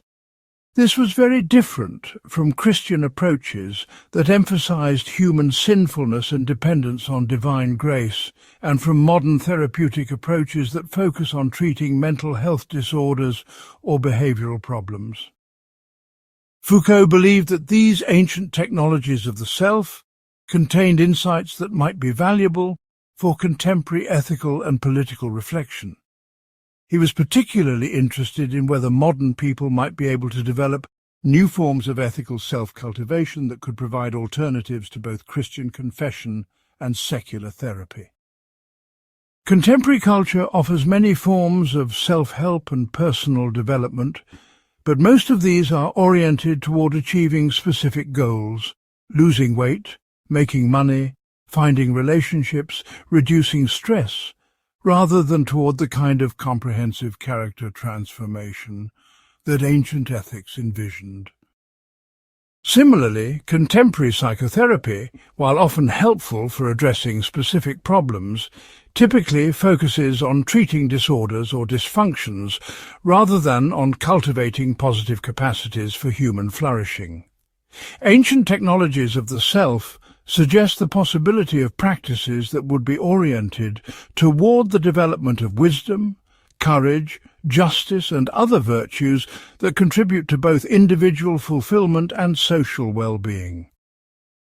But Foucault also recognized that ancient practices could not simply be adopted wholesale in contemporary contexts. They emerged within specific cultural and social conditions that no longer exist, and they were embedded in broader systems of power and exclusion that would be unacceptable today.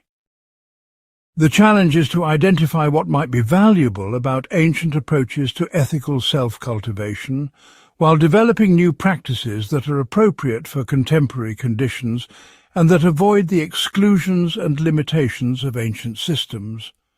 This requires creative adaptation rather than simple imitation, and it requires attention to how technologies of the self might be used to create more just and inclusive forms of social life rather than simply to enhance individual development. Understanding technologies of the self also provides tools for thinking critically about contemporary forms of subjectification and social control. If people can be shaped through specific practices and techniques, then different practices might create different kinds of subjects. This opens up possibilities for resistance to dominant forms of power and for the creation of alternative ways of being human. Technologies of the self represent one way that individuals might work to transform themselves in directions that are not completely determined by dominant social institutions and discourses. Part 12. Parrhesia, Truth-Telling Courage, and the Ethics of Fearless Speech. One of the most important concepts in Foucault's later work was parrhesia, a Greek word meaning fearless speech or truth-telling that became central to his understanding of ethics, politics, and the relationship between truth and freedom. Parrhesia signifies a form of truth-telling in which the individual speaks the truth openly to the other's face. But this was not just any kind of truth-telling. Parrhesia required courage because it meant speaking truth to power, even when that truth might be dangerous or unwelcome to the person hearing it. Understanding Parrhesia reveals dimensions of ancient ethics and politics that offer important resources for thinking about contemporary problems of truth, power, and resistance. Foucault's analysis of Parrhesia reveals how truth-telling becomes a crucial component of ethical self-formation and political resistance. Foucault himself suggests such a connection when he argues that Parrhesia, as a form of telling the truth and a way of telling the truth about oneself, is intrinsically connected with the problem of the care of the self. Taking care of oneself required the courage to face the truth about oneself and one's situation, even when that truth was uncomfortable or challenging. It also required the courage to speak that truth to others when necessary for their welfare or for the common good. But Parrhesia was not simply a private ethical practice. It was also a crucial political activity that was essential to the health of democratic communities. In ancient Athens, citizens were expected to practice parrhesia in public assemblies, speaking frankly about political issues even when their opinions were unpopular or dangerous. This was seen as both a right and a responsibility of democratic citizenship. The idea was that good political decisions required access to truth, and that truth could only emerge through the free and fearless speech of citizens who were willing to risk social disapproval or political retaliation in order to say what needed to be said. Foucault identified several key characteristics that distinguish parrhesia from other forms of speech and truth-telling. First, parrhesia involves frankness. The Parrhesiast says everything that he thinks without hiding anything or using rhetorical techniques to disguise or soften his message. This frankness is not simply a matter of being honest, but of being complete and direct in one's communication. The Parrhesiast does not hold back parts of the truth in order to be polite or tactful, and he does not use clever language to manipulate his audience's response. Instead, he speaks as clearly and directly as possible about what he believes to be true. Second, parrhesia involves truth.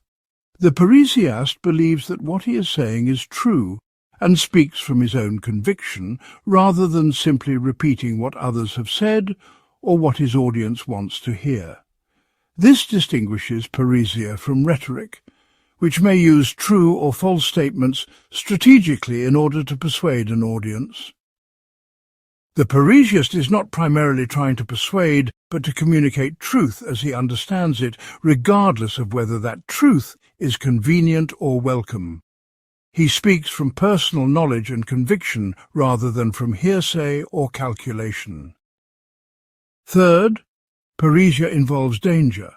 The Parrhesiast puts himself at risk by speaking truthfully, either because his message challenges people who have power over him or because it contradicts popular opinion. If there is no risk involved in speaking, then it is not really Parrhesia. The courage required for Parrhesia is not abstract bravery, but the specific willingness to accept real consequences: social disapproval, political retaliation, physical harm, in order to communicate important truths. This element of risk is what distinguishes Parrhesia from safe forms of truth-telling like academic discourse or private conversation. Fourth, Parrhesia involves criticism. The Parrhesiast typically speaks truth that challenges, corrects, or reproaches his audience rather than simply confirming what they already believe. Parrhesia often involves pointing out flaws, mistakes, or dangers that others prefer not to acknowledge. This critical dimension is what makes Parrhesia potentially valuable for both individual development and political decision-making, but it is also what makes it risky and difficult. People generally do not enjoy being criticized, even when the criticism is accurate and well-intentioned. Fifth, Parrhesia involves a specific relationship between the speaker and the audience. Typically, the Parrhesiast is speaking to someone who has more power than he does, or he is challenging majority opinion when he is in the minority. Parrhesia is not simply speaking truth, but speaking truth up to power or against prevailing opinion. This asymmetrical relationship is what creates the danger and the courage required for Parrhesiastic speech. It is also what makes Parrhesia politically significant, as a practice that can challenge dominant power relations and create space for alternative perspectives. Foucault traced the development of Parrhesia through different periods of ancient history, showing how it functioned differently in political, philosophical, and religious contexts. In the classical democratic period, Parrhesia was primarily a political practice associated with citizenship and public debate. Citizens who practiced Parrhesia in the assembly were contributing to democratic deliberation by ensuring that all relevant perspectives were heard, even unpopular ones. This political Parrhesia was understood as essential to democratic governance because it prevented rulers from becoming isolated from truth by surrounding themselves with flatterers and yes-men. In the Hellenistic period, Parrhesia became more associated with philosophical practice and the relationship between teachers and students. Philosophical Parrhesia involved the willingness of teachers to criticize their students directly and honestly in order to promote their intellectual and ethical development. Students, in turn, were expected to practice Parrhesia by speaking honestly about their own thoughts, experiences and struggles, rather than pretending to be more advanced than they actually were. This philosophical Parrhesia was understood as essential to genuine learning and personal transformation, because it prevented the self-deception and flattery that could block intellectual and ethical progress. In the early Christian period, Parrhesia took on new meanings related to confession, spiritual direction, and the relationship between individuals and God. Christian Parrhesia involved the willingness to speak honestly to God about one's sins and struggles and to accept spiritual direction from religious authorities, even when it involved difficult truths about oneself. But Foucault was particularly interested in earlier forms of Parrhesia that were more directly connected to political and ethical practice in secular contexts. He saw these earlier forms as offering resources for thinking about how truth-telling might function in contemporary democratic societies. This brings into view a Parrhesiastic care of the self that is not only an ethico-political care of the self and others, but also a concern for truth. For Foucault, this ancient practice offered a model for how individuals might resist modern forms of power and control through the cultivation of truthful speech. By developing the courage to speak truth about our own experiences and our society, we might create spaces for freedom and authentic self-creation that are not completely determined by dominant discourses and institutions. But Parrhesia also presents significant challenges for contemporary application.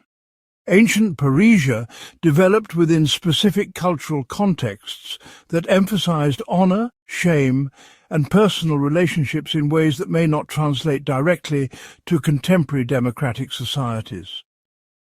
Moreover, Parrhesia can potentially be used to justify harmful or destructive speech that claims to be truthful but is actually motivated by prejudice, resentment, or desire for attention. The challenge is to distinguish genuine Parrhesia courageous truth-telling that serves ethical and political goods, from pseudo-Parrhesia that simply uses the rhetoric of truth-telling to justify harmful or self-serving behavior. Nevertheless, Foucault believed that Parrhesia contained insights that are crucial for contemporary democratic life. In societies where public discourse is increasingly dominated by spin, manipulation, and strategic communication, the ideal of fearless truth-telling offers an important alternative. In contexts where individuals are encouraged to conform to dominant norms and avoid challenging authority, the practice of Parrhesia suggests the importance of cultivating courage for speaking difficult truths. And in situations where people are encouraged to focus primarily on their own private interests, Parrhesiastic care of the self suggests the importance of connecting individual ethical development with broader social and political concerns. Part 13. Christian Confession and the Birth of the Modern Subject. In his later work, particularly in the posthumously published fourth volume of the History of Sexuality titled Confessions of the Flesh, Foucault explored how Christian practices of confession and spiritual direction created fundamentally new forms of subjectivity that became central to Western culture. The publication of Michel Foucault's Les Aveux de la Chair, 34 years after his death, highlights and complicates the relevance of Christian texts, notably from the 2nd through 5th centuries, to Foucault's forms of critical analysis between 1974 and 1984.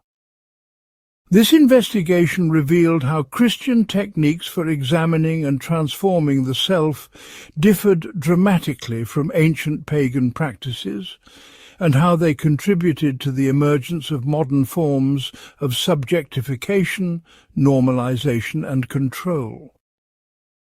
What begins as suspicion towards confession as a tool of Catholic power anticipating modern psychoanalysis becomes a critical genealogy of subjectivity from Western antiquity to modernity. Foucault's analysis shows that Christian confession was not simply a religious practice, but a technology of power that created new forms of knowledge about human interiority and new possibilities for governing human conduct. Understanding how confession worked helps explain the emergence of many features of modern culture that we often take for granted: psychotherapy, social work, criminology, sexuality studies, and other practices that involve detailed examination of individual subjectivity. The Christian practice of confession differed fundamentally from ancient philosophical practices of self-examination in several crucial ways. While ancient practices like Stoic self-examination focused on evaluating one's actions and thoughts in relation to philosophical ideals, Christian confession focused on identifying and articulating the hidden movements of the soul that were seen as the source of sinful behavior. The goal was not simply to improve one's performance, but to achieve complete self-transparency and to submit one's innermost thoughts and desires to religious authority for evaluation and correction. This required developing new techniques for introspection and new vocabularies for articulating internal experiences that had previously remained private and unexamined. Early Christian monasticism developed elaborate methods for what they called the discernment of spirits, techniques for distinguishing between thoughts and desires that came from God versus those that came from the devil or from human sinfulness. This required monks to engage in constant self-monitoring and to report their internal experiences to spiritual directors who claimed expertise in interpreting the significance of different mental phenomena. The practice created new forms of spiritual authority based on claimed ability to see into the souls of others and to guide their spiritual development through detailed direction of their inner lives. It also created new forms of spiritual subjectivity based on the assumption that salvation required complete self-knowledge and submission to religious authority. When I began to study the rules, duties and prohibitions of sexuality, the interdictions and restrictions associated with it, I was concerned not simply with the acts that were permitted and forbidden, but with the feelings represented, the thoughts, the desires one might experience, the drives to seek within the self, any hidden feeling, any movement of the soul, any desire disguised under illusory forms. There is a very significant difference between interdictions about sexuality and other forms of interdiction. Unlike other interdictions, sexual interdictions are constantly connected with the obligation to tell the truth about oneself. This obligation to tell the truth about oneself became central to Christian spirituality, and eventually spread far beyond religious contexts. The task of analyzing one's sexual desire is always more important than analyzing any other kind of sin. Christian confession required individuals to examine not just their actions, but their thoughts, fantasies, dreams, and unconscious desires. They were expected to identify the subtle ways that sinful desires might disguise themselves as innocent thoughts or feelings, and to articulate these discoveries to religious authorities who could provide appropriate guidance and correction. This practice of confession created what Foucault called a hermeneutics of the self, a systematic approach to interpreting the meaning of one's own thoughts and experiences. Unlike ancient practices that focused on cultivating specific virtues or capacities, Christian confession assumed that the self was fundamentally mysterious and deceptive and required expert interpretation to understand. Individuals could not trust their own understanding of their motivations and desires, but needed to submit to religious authorities who claimed superior knowledge about the workings of the human soul. This created new forms of dependence on institutional authority and new possibilities for detailed control of individual behavior. The practice of confession also created new forms of knowledge about human interiority. As thousands of people confessed their thoughts and experiences to religious authorities over many centuries, Christian institutions accumulated vast amounts of information about human psychology, sexuality, and social behavior. This knowledge was systematized in theological treatises, spiritual manuals and pastoral guidance that provided increasingly detailed maps of human inner experience. These Christian discourses about human nature became foundational for later developments in psychology, psychiatry, criminology, and other human sciences. But confession was not simply a matter of providing information to religious authorities. It was also understood as a transformative practice that changed the person who engaged in it. The act of putting one's inner experience into words was believed to have purifying and healing effects, even apart from any advice or intervention that might follow. This gave confession a quasi-magical character. It was not simply communication, but a ritual that was believed to have direct effects on the soul of the person confessing. This transformative dimension of confession became particularly important in later developments. Modern psychotherapy, social work, and other helping professions inherited from Christianity the assumption that talking about one's problems and experiences has intrinsic therapeutic value. The practice of encouraging people to speak about their difficulties, to examine their motivations, and to seek expert interpretation of their experiences became central to many modern institutions.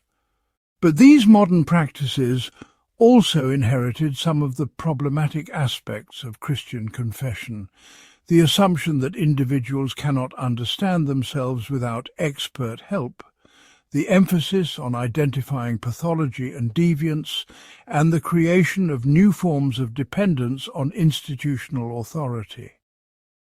Foucault was particularly interested in how Christian confession contributed to the emergence of modern sexuality as a central component of personal identity. Christian examination of conscience was particularly focused on sexual thoughts and desires, which were seen as especially dangerous and difficult to control. This created detailed discourses about sexual experience and elaborate techniques for managing sexual desire that went far beyond anything that existed in ancient cultures. Christians developed sophisticated methods for identifying, categorizing, and responding to different forms of sexual temptation that became foundational for later medical and psychological approaches to sexuality. But the Christian focus on sexuality also created new possibilities for sexual subjectification. By encouraging people to examine their sexual thoughts and desires in minute detail, confession actually intensified sexual self-consciousness and created new forms of sexual identity.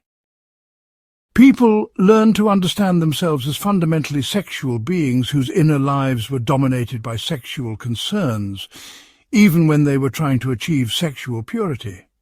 This paradoxical effect of Christian sexual regulation, intensifying the very desires it sought to control, became a crucial component of later developments in modern culture. Foucault's analysis of Christian confession helps explain why modern Western culture became so focused on individual interiority, psychological examination, and therapeutic intervention. Many practices that we consider secular and scientific psychoanalysis, counseling, social work, criminology, actually have deep historical roots in Christian techniques for examining and transforming the self. Understanding these historical connections helps us think more critically about contemporary institutions and practices that claim scientific or therapeutic authority over human behavior. It also helps us recognize alternatives that might be available if we were willing to question some of the basic assumptions that we have inherited from Christian culture about the nature of selfhood and the necessity of expert interpretation of human experience. Part 14. Resistance, Freedom and Counterconducts. The possibility of thinking and living differently. Throughout his career, Foucault was deeply concerned with questions of resistance, freedom, and the possibility of living and thinking differently within modern systems of power and knowledge. Foucault's analysis reveals how power, subjectification, and resistance are interconnected processes that shape modern subjectivity. He argued that power relations always create possibilities for resistance, and that understanding how power works provides tools for developing more effective forms of opposition and alternative ways of life. But Foucault's approach to resistance was subtle and complex, avoiding both naive optimism about human liberation and pessimistic determinism about social control.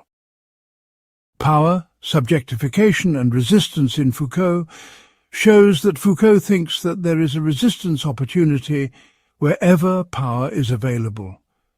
Resistance means in some ways setting forth a different discourse and developing a game other than the power game. Therefore, Foucault, who thinks that when power is at stake, one should go out of the existing game and leave the state out of the game, makes a critical room for philosophy at this point.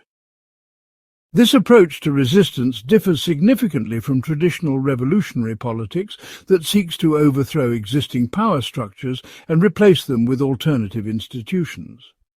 Instead, Foucault was interested in what he called counter-conducts, practices and discourses that work within existing power relations, but create spaces for different ways of thinking and living. Foucault's understanding of power emphasizes its productive and creative aspects, showing how it generates new forms of knowledge, subjectivity and resistance. This means that resistance is not simply opposition to power, but is actually produced by power relations themselves. Every system of power creates its own forms of opposition by establishing norms that some people will inevitably challenge or fail to meet. Understanding this dynamic helps explain why resistance often takes unexpected forms and why it emerges in places and ways that traditional political analysis might not anticipate.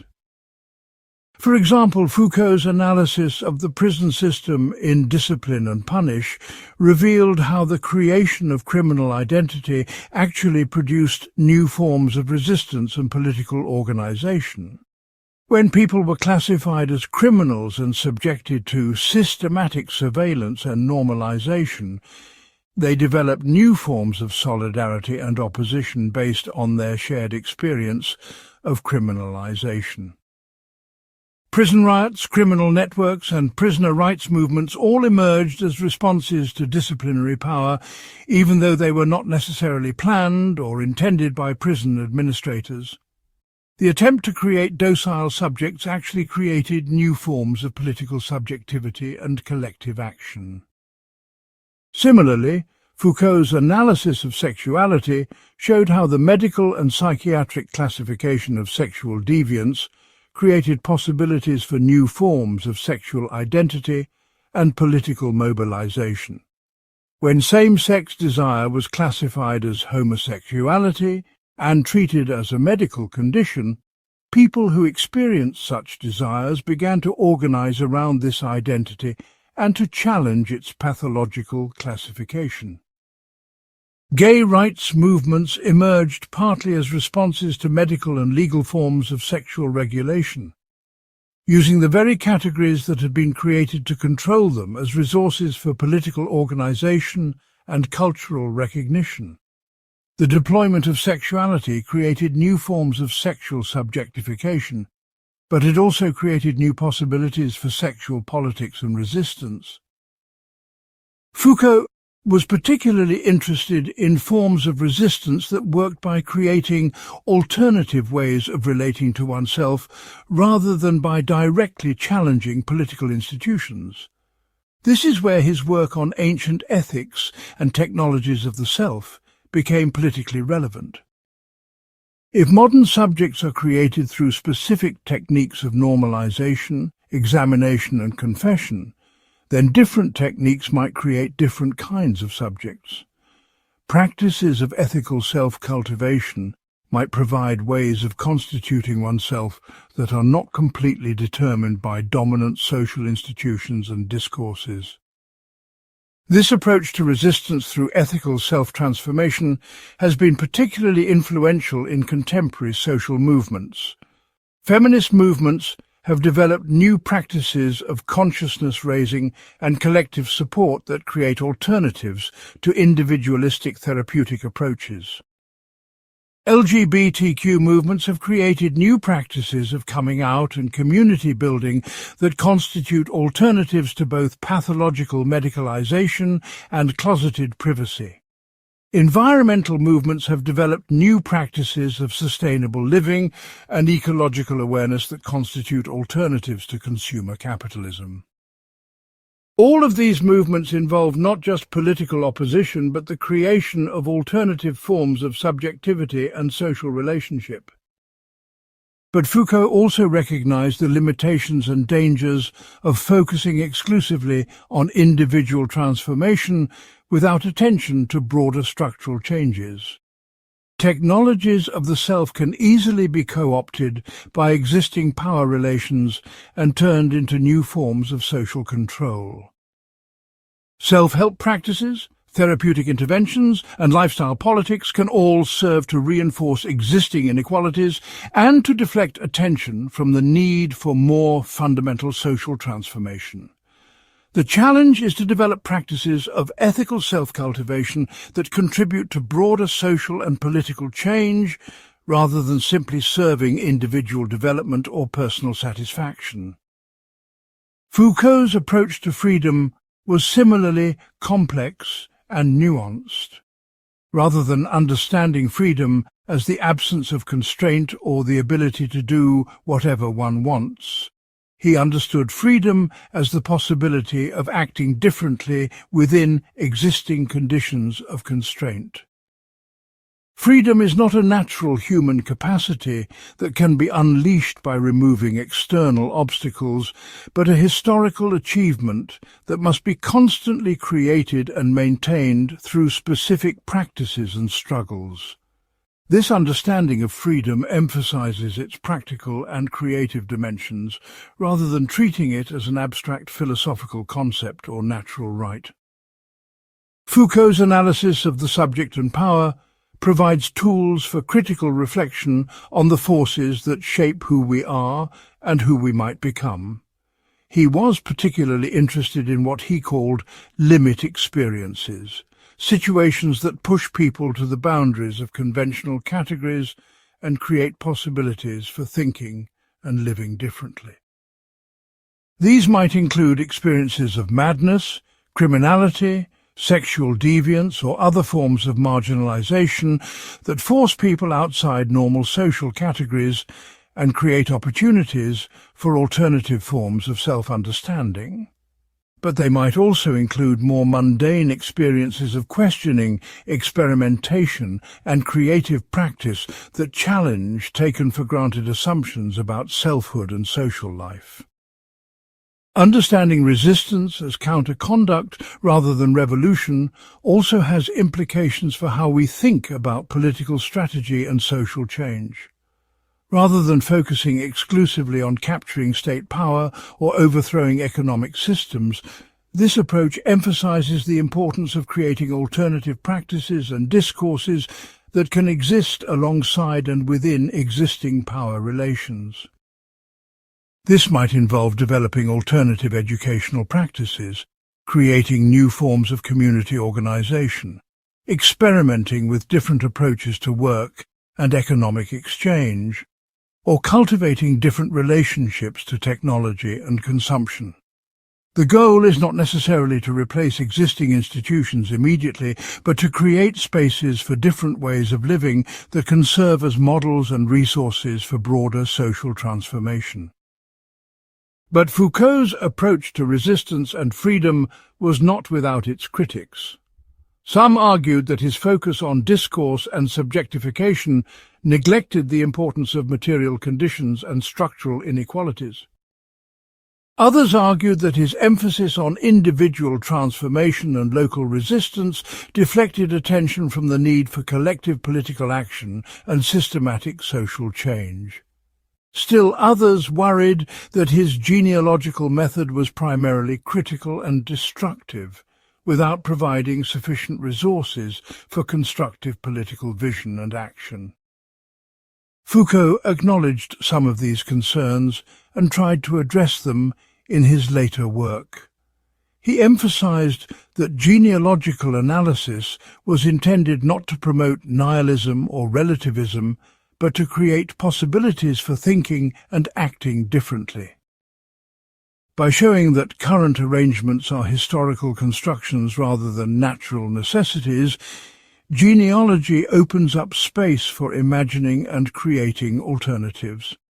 Rather than asking what, in the apparently contingent, is actually necessary, he suggests asking what, in the apparently necessary, might be contingent. This shift in questioning provides tools for political and ethical transformation, even if it does not provide a blueprint for an ideal society. Ultimately, Foucault's approach to resistance, freedom and political change emphasizes the importance of experimentation, creativity and ongoing struggle rather than final solutions or ultimate liberation. He believed that human freedom is always fragile and provisional, requiring constant vigilance and creative effort to maintain and extend.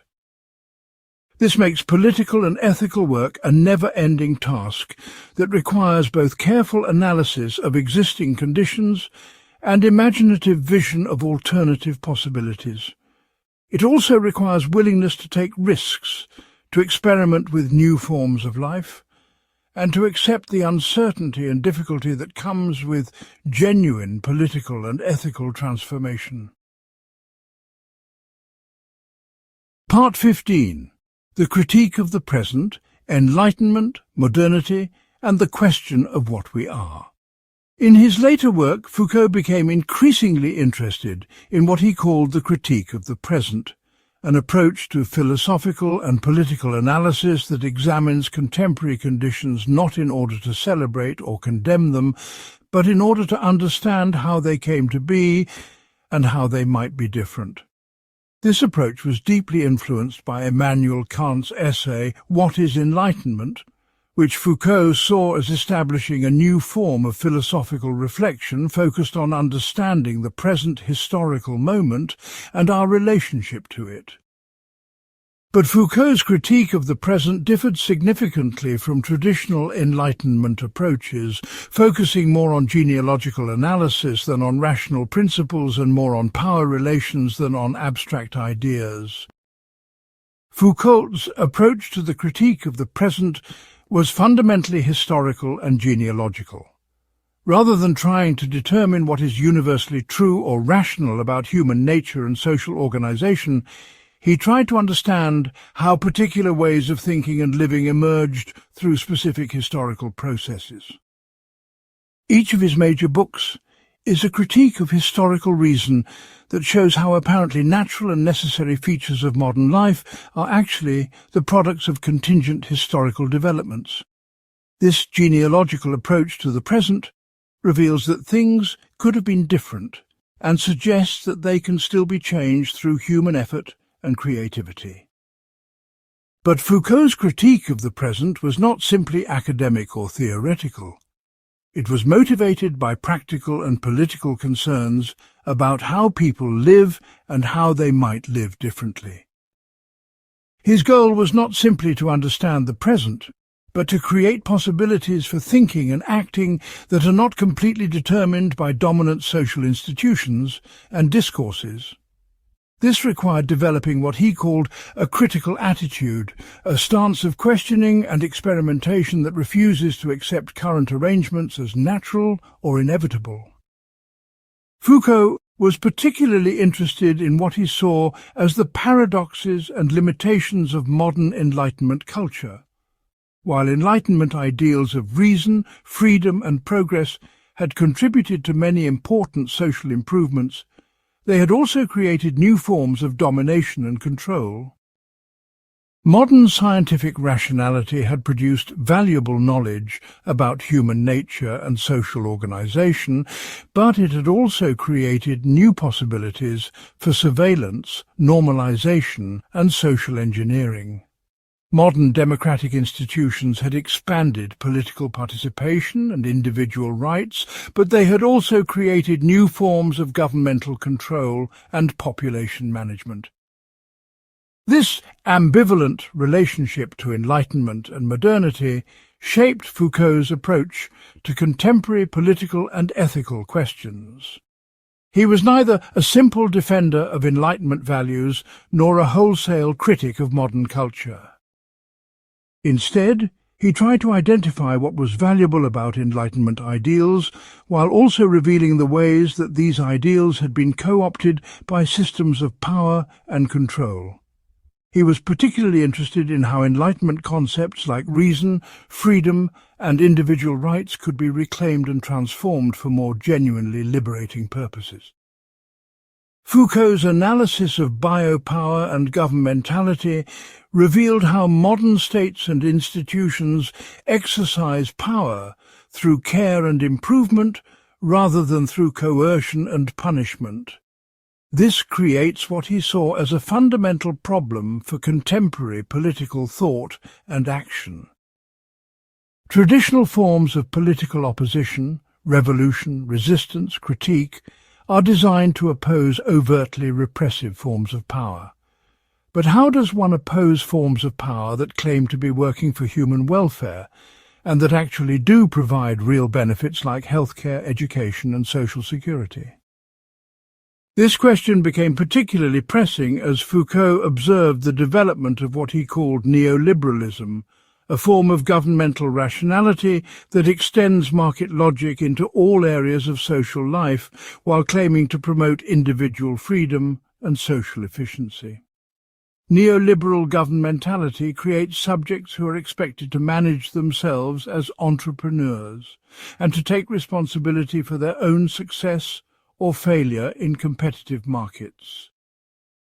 This appears to promote individual autonomy and reduce state interference in private life, but it actually creates new forms of social control that work through individual self-regulation rather than external coercion. People are not forced to comply with social expectations, but are encouraged to internalize those expectations and to monitor their own performance accordingly. Foucault's critique of neoliberal governmentality has been particularly influential in understanding contemporary political and economic developments.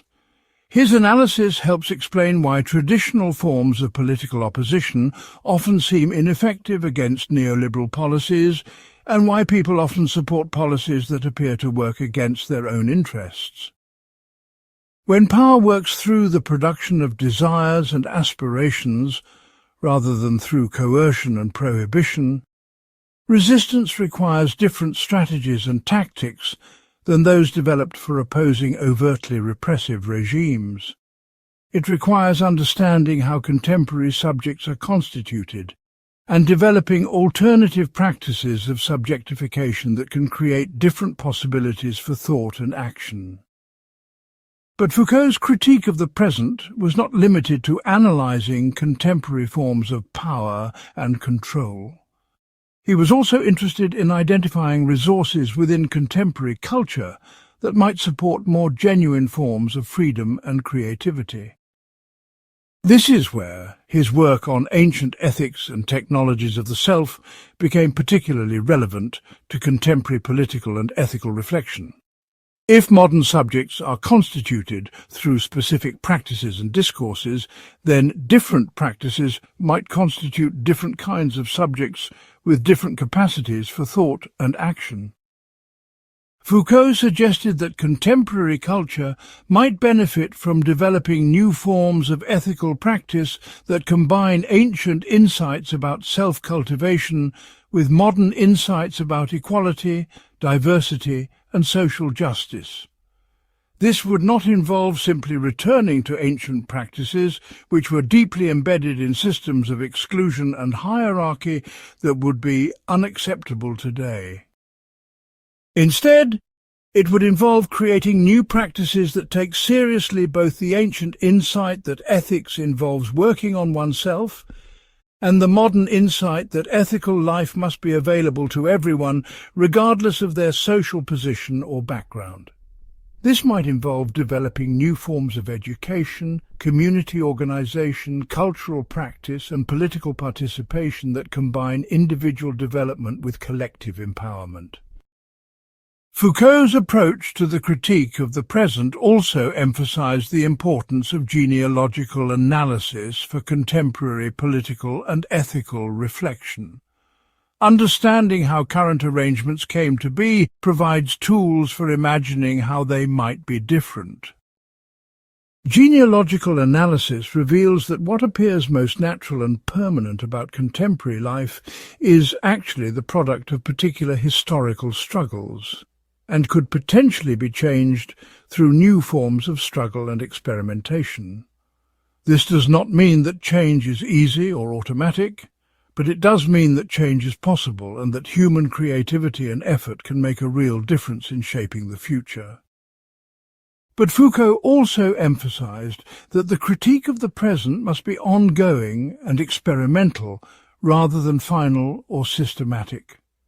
There is no single correct analysis of contemporary conditions and no blueprint for an ideal society that can guide political action once and for all.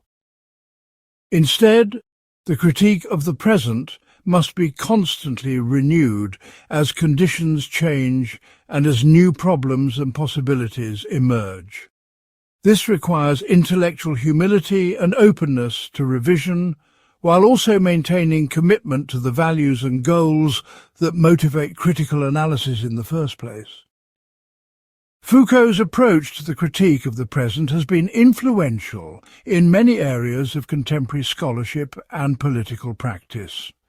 His genealogical methods have been used to analyse developments in education, healthcare, criminal justice, environmental policy, and many other areas of social life. His insights about power, subjectification, and resistance have influenced feminist theory, queer theory, critical race theory, post-colonial theory, and other approaches to understanding and challenging systems of domination. His emphasis on experimentation and creativity has influenced artistic and cultural practices that seek to create alternative ways of living and thinking within contemporary conditions. Ultimately, Foucault's critique of the present offers tools for thinking about contemporary problems that avoid both naive optimism and cynical pessimism. It suggests that while contemporary conditions involve real constraints and limitations, they also contain possibilities for creativity and transformation that can be realized through careful analysis and strategic action. The task is not to escape from contemporary conditions or to accept them as permanent, but to understand them well enough to work within and against them in ways that create better possibilities for human flourishing and freedom. This requires both rigorous analysis and imaginative vision, both critical understanding and practical experimentation. Part 16. The Enduring Legacy, Foucault's Impact on Contemporary Thought and Politics. Michel Foucault died in 1984, but his influence on contemporary intellectual and political life has only continued to grow. Of the first decade of the 21st century, Foucault is the author most frequently cited in the humanities in general, and his ideas have shaped research and practice in fields ranging from history and philosophy to sociology, psychology, education, medicine, and law. More importantly, his insights about power, knowledge, subjectification, and resistance have influenced social movements, political organizations, and cultural practices around the world. Understanding Foucault's enduring legacy helps us appreciate both the significance of his contributions and the ongoing relevance of his insights for contemporary challenges. Foucault's work offers a complex and challenging picture of human life in modern societies that continues to shape how scholars and activists approach contemporary problems. He showed us that power operates in ways that are much more subtle and pervasive than we usually recognize, working not just through coercion and prohibition, but through the production of knowledge, the constitution of subjects, and the management of populations. This insight has fundamentally changed how people think about politics, revealing that political struggle involves not just conflicts over resources and policies, but also struggles over meaning, identity, and the constitution of social reality itself. One of Foucault's most important contributions has been showing how knowledge and power are inextricably connected in ways that have profound implications for how we understand science, expertise, and social policy. His genealogical analyses revealed that many forms of knowledge that claim scientific objectivity actually reflect particular historical conditions and power relations. This does not mean that all knowledge is equally valid or that scientific methods are worthless, but it does mean that we need to think critically about how knowledge is produced, by whom, for what purposes, and with what effects. This insight has been particularly influential in contemporary debates about expertise, evidence-based policy, and the role of scientific authority in democratic societies.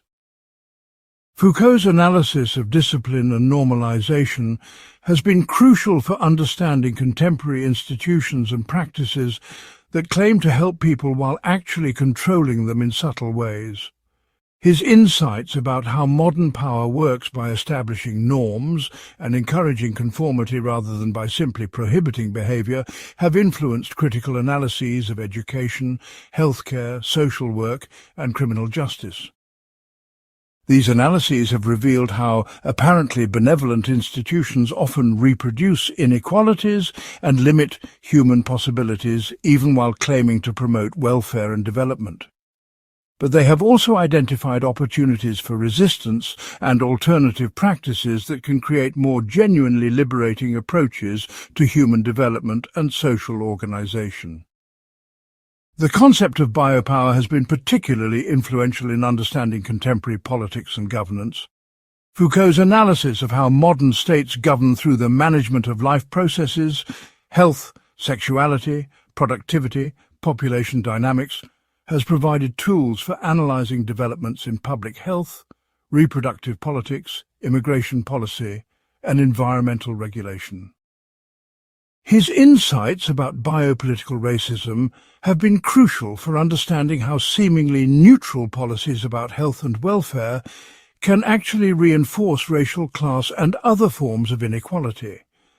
The COVID-19 pandemic, for example, revealed both the importance and the limitations of biopolitical governance, as public health measures had very different effects on different populations depending on their social position and resources.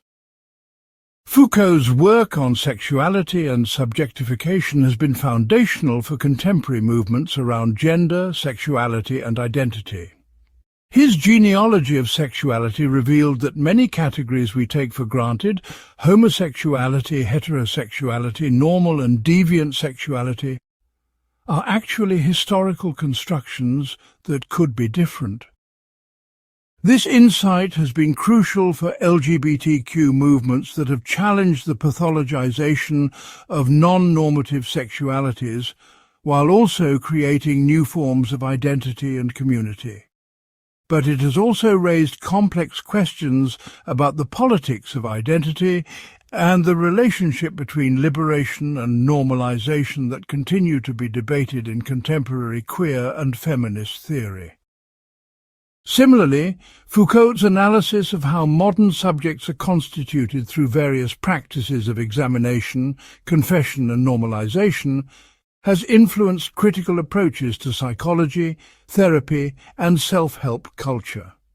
His work has inspired alternatives to individualistic therapeutic approaches that focus instead on collective support, political analysis and social change.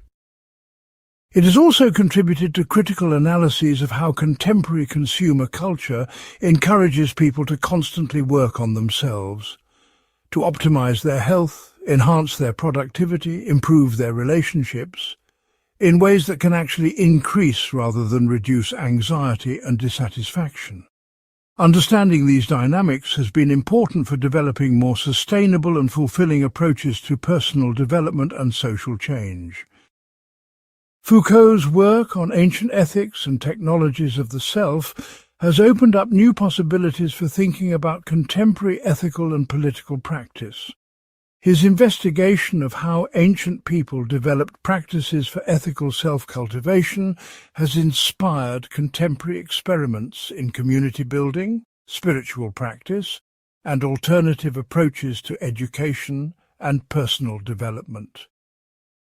But it has also raised important questions about how to adapt ancient insights to contemporary conditions in ways that avoid the exclusions and hierarchies that characterized ancient societies. The challenge is to develop new forms of ethical practice that take seriously both individual development and social justice, both personal transformation and collective empowerment.